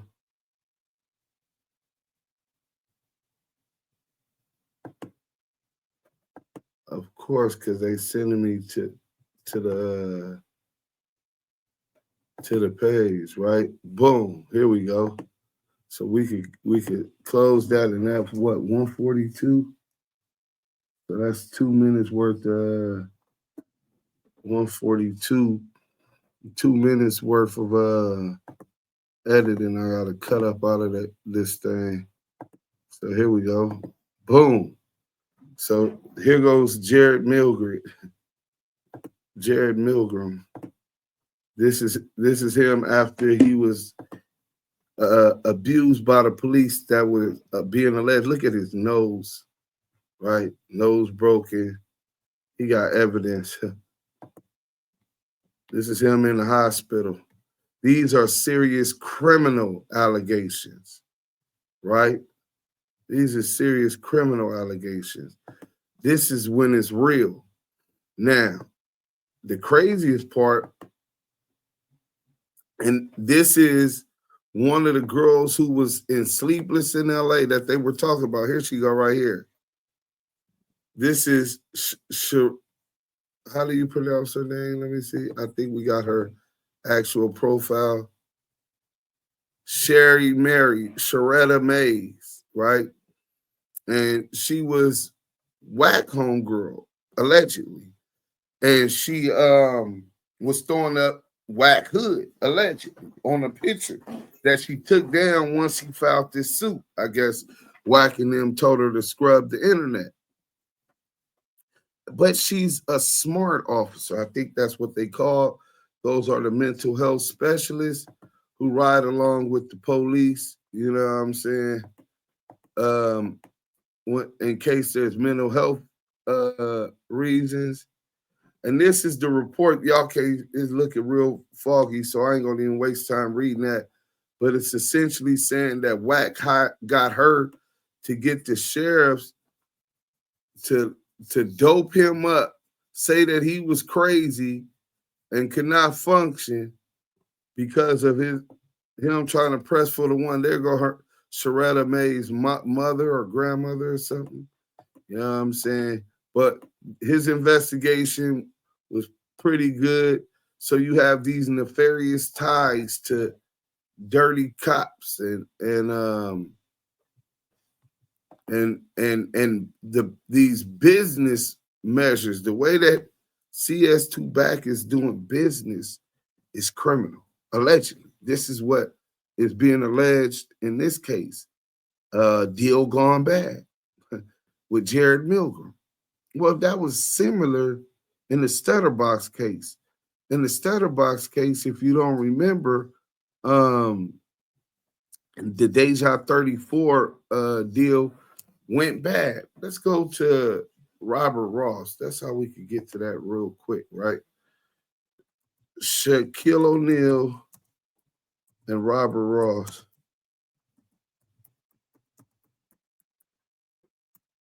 So, okay. So what we gonna go?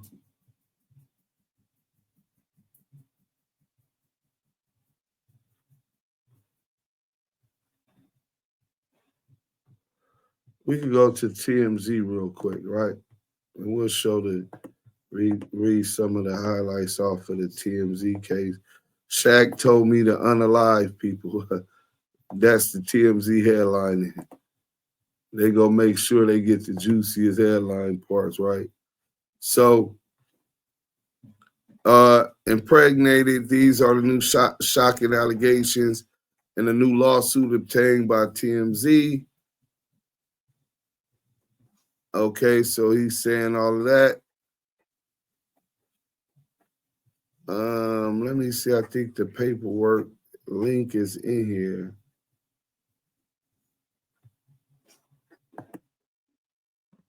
So yeah, here it go right here. Let me make sure y'all able to see that. Yeah. Oh no, y'all not able to see it. So we'll stop sharing and we'll start sharing. And then we're gonna be bringing this to an end right after this. So here's the paperwork for y'all to see. And in this civil suit by Stutterbox, he goes into February 11, 2008 in the county of Los Angeles. Defendants O'Neal and Stevens, acting through their agents, Liddell Rawls, Del Dog, and other members of the LA street gang, Main Street Mafia Crip, kidnapped plaintiff, committed an assault and battery on plaintiff, converted the personal property of plaintiff, and intentionally caused plaintiff to suffer emotional distress. Sound like Jay Reed, doesn't it? You know what I'm saying? So, and directive to plaintiff business dealings. February 11, 2008, defendants O'Neal and Stevens represented to plaintiff that if plaintiff would generate singers, musicians, and other artists for use by DEJA34, a record company owned by defendants O'Neal and Stevens, then plaintiff will receive 1/2 of the profits earned by defendants from all such singers, musicians, and artists. In response to this representation, plaintiff brought Ray J, a prominent singer, to the defendants who signed Ray J to a contract and thereafter generated profits from his works. Defendants, however, failed and refused to pay plaintiff his rightful share of all profits generated by the works of Ray J. The refusal of defendants to pay plaintiff caused the termination of their friendships. Then here goes the sex tapes, right? Now there's a sex tape, there's a kidnapping, all of this because, and if you don't believe that it was really on the wiretap, let me read this part to you. At the beginning of the kidnapping, James Herbin Wood told plaintiff that the big homie dog needed to straighten out problems between O'Neal Stevens, O'Neal's business manager and plaintiff. During the kidnapping, Dog told plaintiff that O'Neal and Stevens want the tape of O'Neal having sex at plaintiff's home delivered by plaintiff to Dog. When plaintiff promised to get the tape, he was released. During the kidnapping and robbing, Stevens communicated by phone with one of the members of the street gang and emphasized that O'Neal needed to obtain the sex tape from plaintiff. Unbeknownst to Stevens, Money Mark, this conversation was tape recorded pursuant to an FBI wiretap on the cell phone of the member of the street gang. The defendant unlawfully violated the plaintiff's personal liberty by intentionally taking him to and holding him in a place without his consent and against his will. So there you go right there. That's the TMZ. That's the actual civil suit by Stutterbox. Same situation, threat, force. That's how WACK came in the game. And if you believe Stutterbox said that WACK 100 worked with the main streets to by giving them the low, and that's how they was able to lock them up. I mean, kidnap them.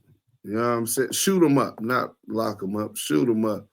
So let's go to this video real quick, and this will refresh y'all a little bit more about WACK's business dealing. You know what I'm saying? I gotta run it and take the dog to use this, but we running the content. 2008, a man by the name of Robert Ross went into a convenience store in West Hollywood. He was then kidnapped at gunpoint and was forced to drive to a home in South Central Los Angeles, in the territory of the Main Street Mafia Crips. There, he was beaten, robbed, and demanded to return Shaquille O'Neal's sex tape. Stay tuned. Let's turn back the clock. The year is 1992, and Shaquille O'Neal roared his way from LSU all the way to the NBA, where he became synonymous with both power and finesse. Quickly, he became one of the league's most dominant players, and one of the US's most popular celebrities. As a literal larger-than-life figure, Shaq also dominated off the court, starring in movies, Pepsi commercials, gracing video game and magazine covers, making wrestling appearances, and topping the charts with one of his most dear passions, rapping, spitting on the mic. Along names such as the Notorious B.I.G., Nas, and Jay-Z, the big Aristotle showed us chops on the mic, even featuring on a Michael Jackson single. Yeah, seriously.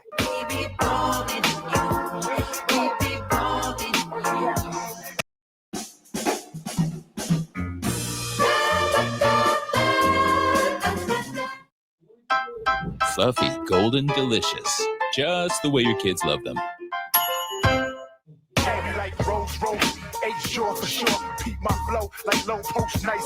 Of course, Shaq doesn't get a King of Pop or Jay-Z feature by just dunking a basketball. He was actually an adept rapper for his time period. And although he already had millions of dollars, worldwide fame, and basically anything that he wanted more. He called himself a Renaissance man. And hey, he was Shaquille O'Neal, man. Whatever he wanted, he got. No diddy. So it's a year later now. Fresh off a Rookie of the Year campaign, Shaq founded his own record label called Twism Records, with Twism standing for The World Is Mine. Fitting. While being one of the league's best players from out the gate. Is it true that you're the only rookie that was ever named Player of the Week in the first week? Yes, it is. I had a pretty good week. He was also recording with some of the hottest artists in the 90s, the first of which being a rap group called Fushnikins, one of Shaq's childhood idols. The record was a song they'd already recorded, called What's Up Doc, Can We Rock? They added Shaq last minute as a feature, and the song blew up. Coming out in the summer of 1993, it was a top 40 Billboard hit. To compare, Tweaker by Jello Ball is a top 30 Billboard hit, and look where it got him. So yeah, Shaq was hot stuff. It was actually fire, for the time at least. What's up, Doc? I'm the hooper, viper, protected by viper. When I'm out the hooping, yo, you better decipher. That single showed that Shaq could hold his own in the booth, and many more records followed. What's Up Doc became the lead single of Shaq's first project, called Shaq Diesel, which went platinum, selling over 1 million copies. Buoyed by this massive success, Jive Records, the label that put Fushnikins and Shaq together in the first place, offered him a 3-album, $10 million deal. Adrian called and he said, bro, you're not gonna believe this. And I said, what? He said, they offer you a $10 million 3-album deal. And I was like, I gotta take it. The next album he dropped was called Shaq Food, The Return, where the first song was no hook, featuring RZA and Method Man. The Shack attack has risen. Roll call 3 p.m. This is Twism. Always and forever. The album went gold, selling about 500,000 copies. After this, Shaq left Jive Records and partnered with Interscope, where in 1996 he dropped the best album from any athlete ever, You Can't Stop the Rain, featuring the Notorious B.I.G., Jay-Z, Nas, and Rakim. For my younger audience, that's like Jello dropping a project with Drake, NBA Youngboy, Lil Uzi, and damn, Cardi. Shaq was stamped in the music game. Just a few months prior, Shaq made the bombshell announcement that he'd be signing a 7-year, $121 million deal with the Los Angeles Lakers. From there, he became the legend that we all know. On the music side, he commemorated his move with the track Straight Playing.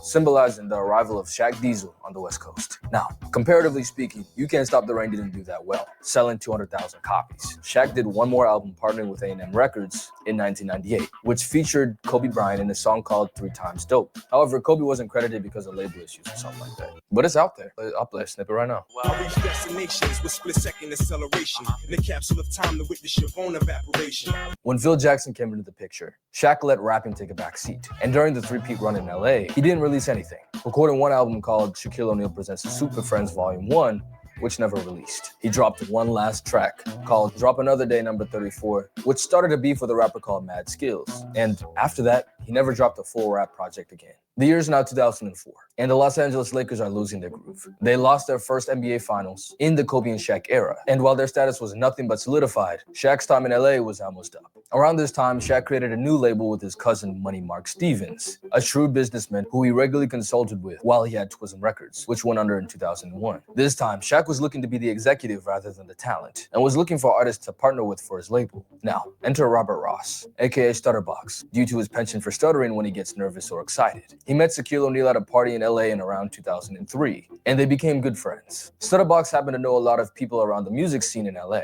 Shaq's new label, looking for new artists, commissioned Stutterbox to go and find new people for him, and he followed through. Plus interest, it seems. Enough to where Shaq That's what we just read in the 2006 TMZ remix report of his song with a Notorious B.I.G. That's not all he shouted out, though. In fact, he had a lot of guys in a set to rap. Man, Money Marcus Bullet, Cousin Kenny is my cat, man. Dog and Box got my back, man. K Slay, Corey Guns, Main Street, Lil Shaq, man. So who are these guys?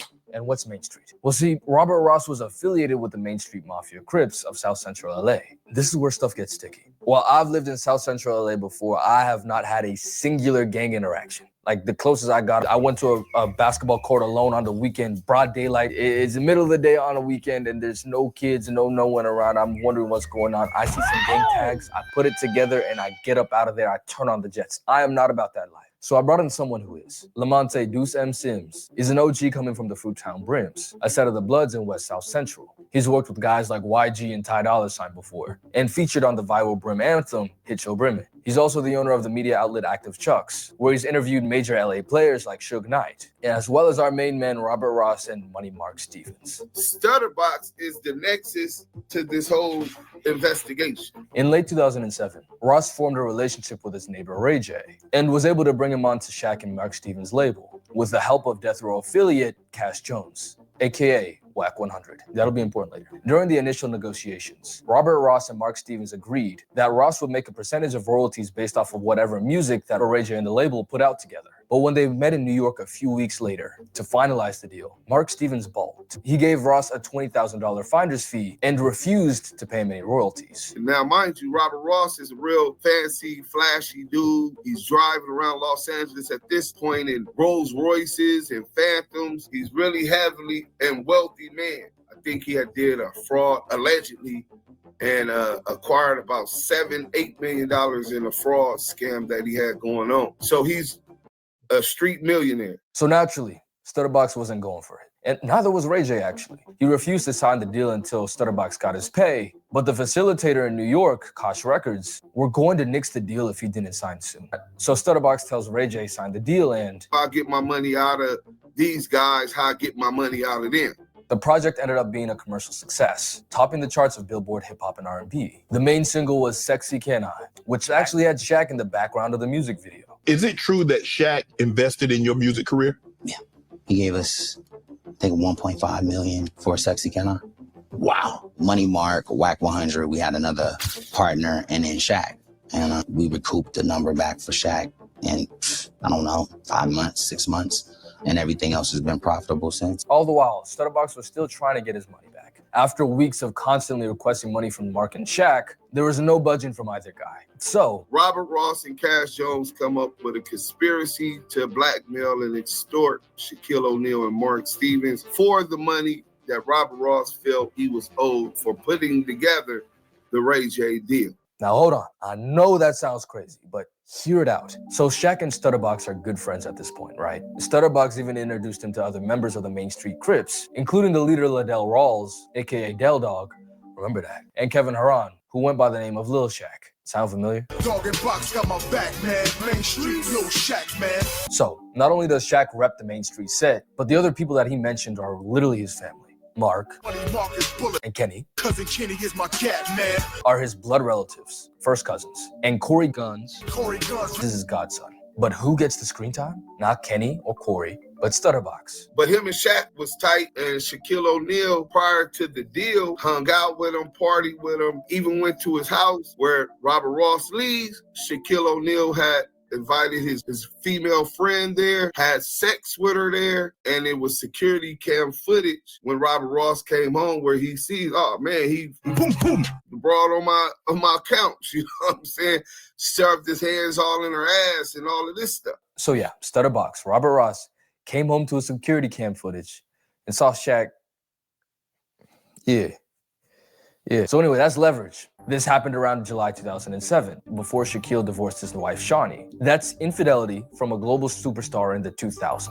TMZ would literally be slobbering. TMZ was gonna slobber all over that. So through Cash Jones, Whack 100, Ross claimed to have recorded and saved the footage and insinuated that he could sell it to TMZ and make a lot of money. Additionally, get this. Now, Robert Ross, another story plot twist, seeing that Shaquille O'Neal and Shawnee O'Neal were having a rocky relationship. As the story goes, he allegedly played into be a counselor, and it is rumored began to have sex with Shawnee O'Neal. I don't know if that's true or not. Like I said, Robert Ross lies about a lot, but it's been consistent. Even a lot of the police officers in their reports were citing that this allegation might have possibly been true. Shaquille O'Neal hired a private investigator to follow his ex-wife.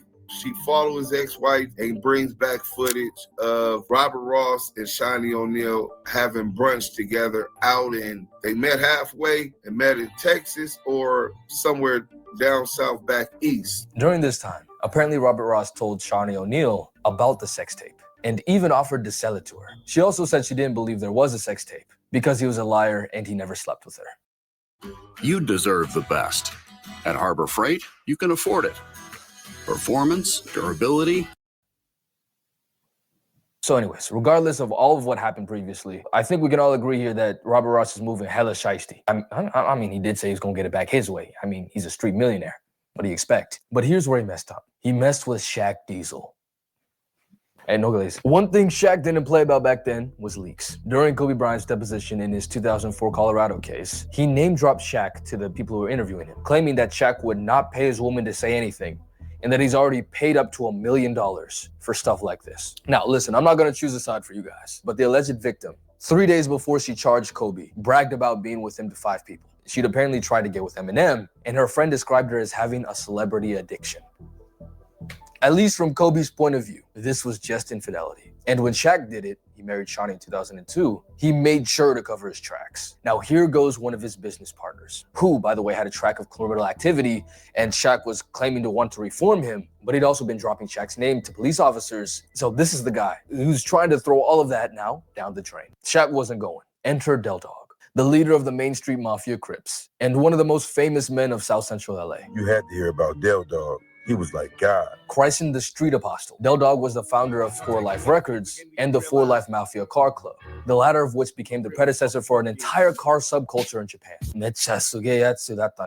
He was also tight with Steve Harvey and Ice Cube, both of whom starred in a documentary funded by Shaquille O'Neal. Seen as nearly a biblical figure in his hood, he organized toy and food drives every Thanksgiving, Christmas, and summer, with Shaq even pulling up sometimes though. Additionally, he was a devout follower of Christ in his later years, of which he did his best to spread the good word around his hood. Like one of his members said, "We was crippin' for the street, Now we're cripping for Cardis. But like every person in power, there are two sides to the coin. He's like a legend in Los Angeles. Some people even call him the king of Los Angeles.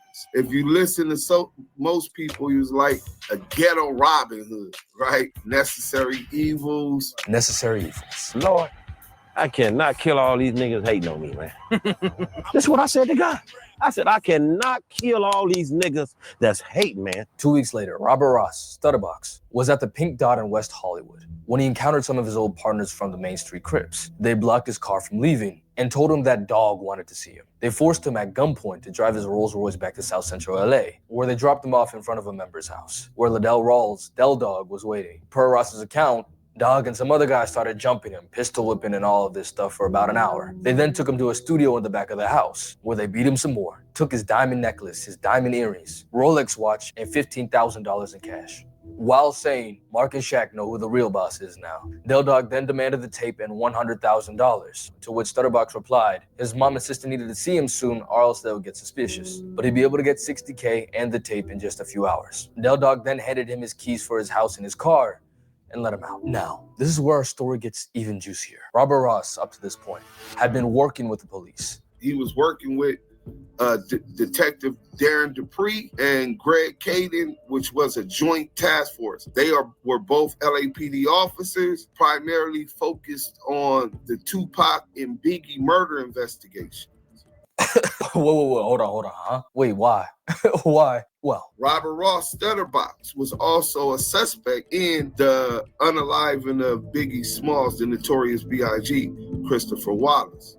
Well, they had informants saying that the police did it and the hitman name was Amir Muhammad. Well, Stutterbox went by the alias. Robert Ross went by the alias. And to top it all off, the Main Street Crips are already under federal investigation. I'm talking about home invasions, drug dealings. The FBI, ATF, DEA already has federal wiretaps going on. Which is why this crime was able to be so fleshed out in the first place. They'd already had wiretaps placed on the Main Street Crips. Man. Listen, we talking about Biggie and Tupac on an NBA channel. Bro, like and subscribe, man. Who's really doing this? Back to box. He leaves, jumps in his Rolls Royce. He calls his handler, Darren Dupree, and Darren Dupree tells him to walk and report the kidnapping and robbery at the local police station, which he did. Now, Robert Ross's informant situation and motives are still murky, but what is known is that instead of going home and receiving the tape and the $60,000, he went to the LAPD's 77th Division station, beaten and bloodied, and told the officers about what had just happened, and implicated Liddell Rawls, Shaquille O'Neal, and Mark Stevens. Now, was there any evidence other than hearsay to prove that Shaq and Mark Stevens put a hit out on Robert Ross? No, not really. But remember the wiretaps. The LAPD found that around the time that Robert Ross was kidnapped, a flurry of calls was exchanged between Mark Stevens and Liddell Rawls. Now, I just finished up The Wire season 1, and bro, when I read that, I said, bro, literally bar for bar, man, I was shocked. So, there's strong evidence that Money Mark called Del Dog to handle Stutterbox, something Greg Kading, the officer that worked with Stutterbox and the handler of the Tupac and Biggie cases, also corroborated. Shaq's like, man, this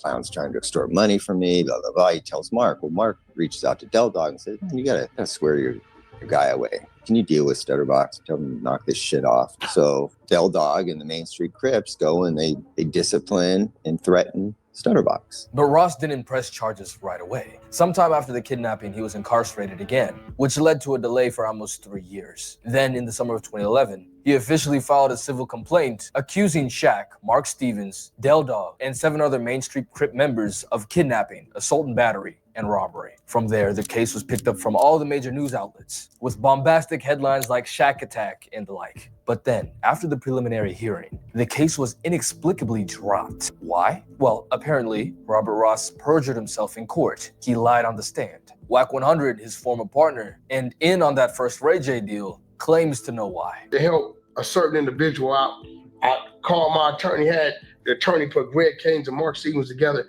They put that together to ask Box on stand if you're gonna pull the paperwork. Have you ever been a confidential he quarterback for the LAPD, the FBI as a known snitch? He got connections and communications. No. Greg Canes takes a stand. With all parties provides involved. a document that this dude is in fact one of our Mark informants. Stevens, this Greg Caden, at that point, the judge looks at it He perjured himself. Therefore, any allegations or any claims he's bringing on anybody is non and void. They dropped the charges on these 7 Crips and let them go. So in a sense, this Paul Roof freed the Crips. Now, time for another plot twist. Wack 100 was also allegedly an FBI informant at the time, but this time for Death Row Records in regarding the Biggie Smalls case. We help individuals and organizations better lead and manage change, and now we're... What's going on, bro? Lamonte, who's actually got beef right now with Wack 100, broke it down for me. Buckle up. So, for context, after the death of Biggie Smalls, there were allegations that the LAPD was involved in the murder. And not only that, but they hid their involvement in the preceding trials. Biggie's family then filed a wrongful death lawsuit against the LAPD in the city of LA, demanding over $400 million. Detective Greg Cannon, he helped federalize that Main Street case, but that wasn't his case. He's running the Biggie murder investigation and the Tupac Death Row Suge stuff. So that's his priority. There's a $400 million lawsuit against the LAPD and the city of Los Angeles, which would have bankrupt Greg Cannon and Darren Dupree. The task force was created to bring up a different theory that didn't implicate any police officers in participating or assisting in the unaliving of Biggie Smalls, the notorious Big. That's his only focus, to bring up a theory so that they could get off this $400 million lawsuit. If Detective Coet would have spoke up on the stand, or Detective Fournier, they could have asked them about everybody who was on this investigation, including the informant. Informants being confidential source 2Back. Now, who is CS2Back? Well, according to Lamonte's findings, that is Wack 100 Cash Jones, who's listed in the investigations while Del Dog was speaking with Mark Stevens. Through Mark Stevens, who is now Cash Jones's employer at DEJA34 Records thanks to the Ray J deal, he wanted to convey the information that Stutterbox had gone sour. Del Dog declines. The police investigation referred to him as CS2, confidential source 2, and Mark Stevens confirmed his identity later on. The priority being the case of the notorious B.I.G. and Jones's ability to be able to point out the culprit as being Wardell Fowles, aka Poochie, as a plausible story. If the police officers working on the Stutterbox case were to testify, they were liable to exposing Cash Jones's relationship with the police due to him being involved tangentially, and thus rupturing the relationship needed to have a working theory to save the city of LA and the LAPD $400 million. So they left their lower-ranking informant out to dry, and the case was dropped. But hey, that's just a theory, a gang theory. That was poor. That was poor. Thanks for watching. Shout out to my boy. The LAPD, by the way, had already designated Ross as an undesirable informant due to having a personal vendetta against other gang members and allegedly bragging about paying cops. Stutterbox is a really interesting character. He may be one of the worst people that I've ever come across so far as how devious he is. So maybe that was the reason. Whatever the explanation was, the case was dismissed, the members were set free, and Shaq didn't even see the courtroom. Robert Ross, regardless if he had later legal troubles, lives now in a nice house and what seems to be a peaceful life from what I can make out. Liddell Rawls, aka Del Dog, was shot in 2015 after allegedly attempting to mediate a gang dispute. Mark Stevens, I think, is still living in Atlanta, still working with Shaq, not on music anymore. That kind of died out in 2013. And as it turned out, he actually became Stephen A's agent. And Shaq is now an overpaid hater on national television, far from the gangster life that he may have once dabbled in. Maybe he did. Maybe he didn't. I don't know that Shaquille O'Neal was even aware that a kidnap and robbery was going down. I don't know that. You know what I'm saying? We'll probably never know, but damn. And if you see any other stories like this, hit me up on Twitter, man. I want to see some more. I want to cover some more. Like and subscribe. KD11, outstanding job, King. Salute to you, man, for the opportunity to work with you. It was a pleasure, especially when we got different demographics. Let's get to the CS2Back paper. Well, we already know about CS2Back. That was enough about the Main Street Crip. Business deal gone bad. Threats, force, and violence used against Stutterbox. Wack 100's involved with that. The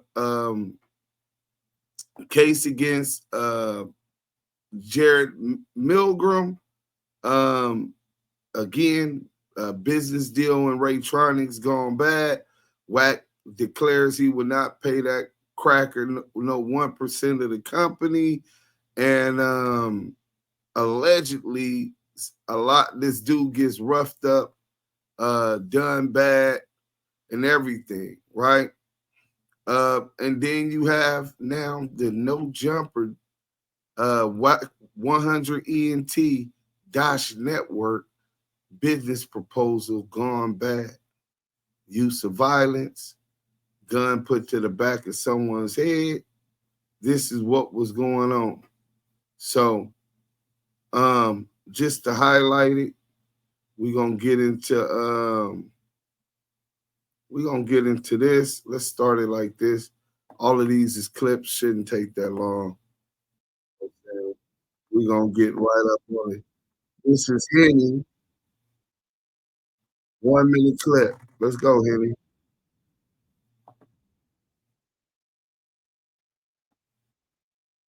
Whack name all over that police report. He's a rookie because he's not suing him. However, we seen whack name all over that police report. So that means that Jay Reed said, while I ain't gonna hit your pockets, I'm gonna press these charges. Jesus. Salute to Stand On It Media and everybody that is in the chat. So now let's get into it, okay? So plaintiff Jermel Reed is, and at all times mentioned herein, a resident of the state of California. Defendant White Pickle LLC owner is, and at all times relevant, was the owner of the real property located at 2508 North Ontario Street in Burbank, California, in the county of Los Angeles, California. Okay. Defendant Adam Graham Mason, also known as Adam 22, is thereafter Graham Mason, and at all times relevant, owned White Pickle LLC, including the property. He's a rookie because that's one. Let's get into this now. The next one will be so he's not being sued. Him talking about he's only on the civil side was a lie. It was a lie. You hadn't even seen the civil suit. Well, Adam said he hadn't seen the civil suit, and you have produced no evidence that you were being sued civilly. You don't want people to know that you anticipate charges from the state and or the feds.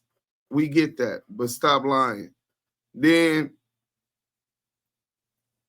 those same actions at No Jumper with Luce Cannon is similar to the previous actions Whack 100 demonstrated since he first got into the industry.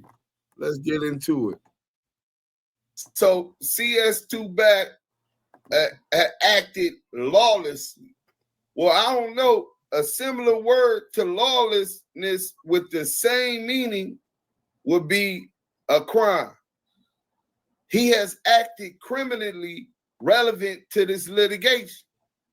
That's the extortion. That's the intimidation.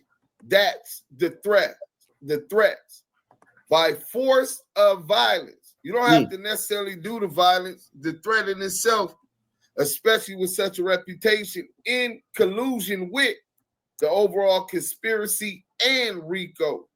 So when he say he got nothing to do with it, I want y'all to remember this and tell him, well, nah, it said you were breaking crimes, not civil. And remember, terrorist threats are punishable by law. Yeah. Oh, now. RICO. Cut that one out. So CS2, there you have threats and violence, right? That's the Ray J case. That's the No Jumper case. That's the RAYTRONIKS case. I said Ray J, meaning the Main Street Mafia DEJA34 thing. RICO. Let's go ahead and go into this RICO charge about using threats of force and violence, right? So let me get into this real quick, right? We're gonna get into the RICO. All right, so here we go. RICO. Suave. So we'll go into this real quick and then we'll be done. This was a whole long 2 hours and a half thing, almost 2 hours and a half. But look, the RICO Act provides for criminal prosecution of racketeering activities as part of an ongoing criminal organization, as noted in its legislative history. RICO is designed to address the infiltration of legitimate enterprises, meaning legitimate businesses, by organized crime and illegal ventures.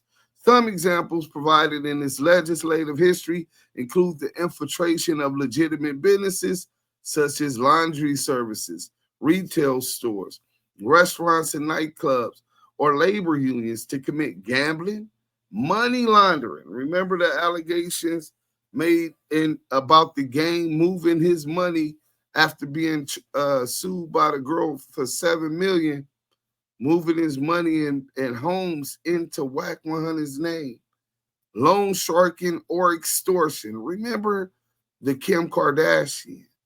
Remember the Money Mark Stevens, Shaquille O'Neal. Whack going to tell them that Stutterbox had his neighbor, Stutterbox, has a sex tape of Shaq. Think about all of these things. Remember him saying that he chased Future through LAX, trying to extort. These are the things we're talking about. Leaders of criminal organizations can be held liable under RICO for crimes they order others to commit. Let me blow this up for y'all. They can be held liable under RICO for crimes they order others to commit. Now, if y'all don't believe that Whack 100 is facing criminal liability in this case, then all you got to do is holler at Luce the Liability Cannon, right? A dose of reality TV. We're going to go out on this note based on that statute, about RICO, that leaders of criminal organizations can be held liable under RICO for crimes they order others to commit or assist in committing in furtherance of the ongoing criminal organization. So when they were talking about him being a Pacoima Power Rule and trying to substantiate that him being a Pacoima Power Rule, that's damning evidence that appears that it will be used to prove that there's a continual criminal enterprise being run by Whack 100, and they're gonna probably be using not only the no jumper shit, but some of this other evidence that's online, just like the evidence they use against Big U. You put Big U, a scary ass, help them people build a case and put Big U in jail because you was a bitch and you was scary. And now look what's going on with your scary ass. Now, the same energy you put out is reciprocated back to you. Karma's a bitch, nigga. You know, doing it, they try to come up to Whack on some goofy stuff. Whack said, nephew, let's make an example. And that's what we did. So Whack said, nephew, let's make an example. This is going to be argued that it was an order. Luce Cannon is going to say it was an order. And you know what's going to happen? They're going to end up charging CS2Back. Hey, look, this is Damu Kiwe Conversations. We got the content. We up out of here. Let's go.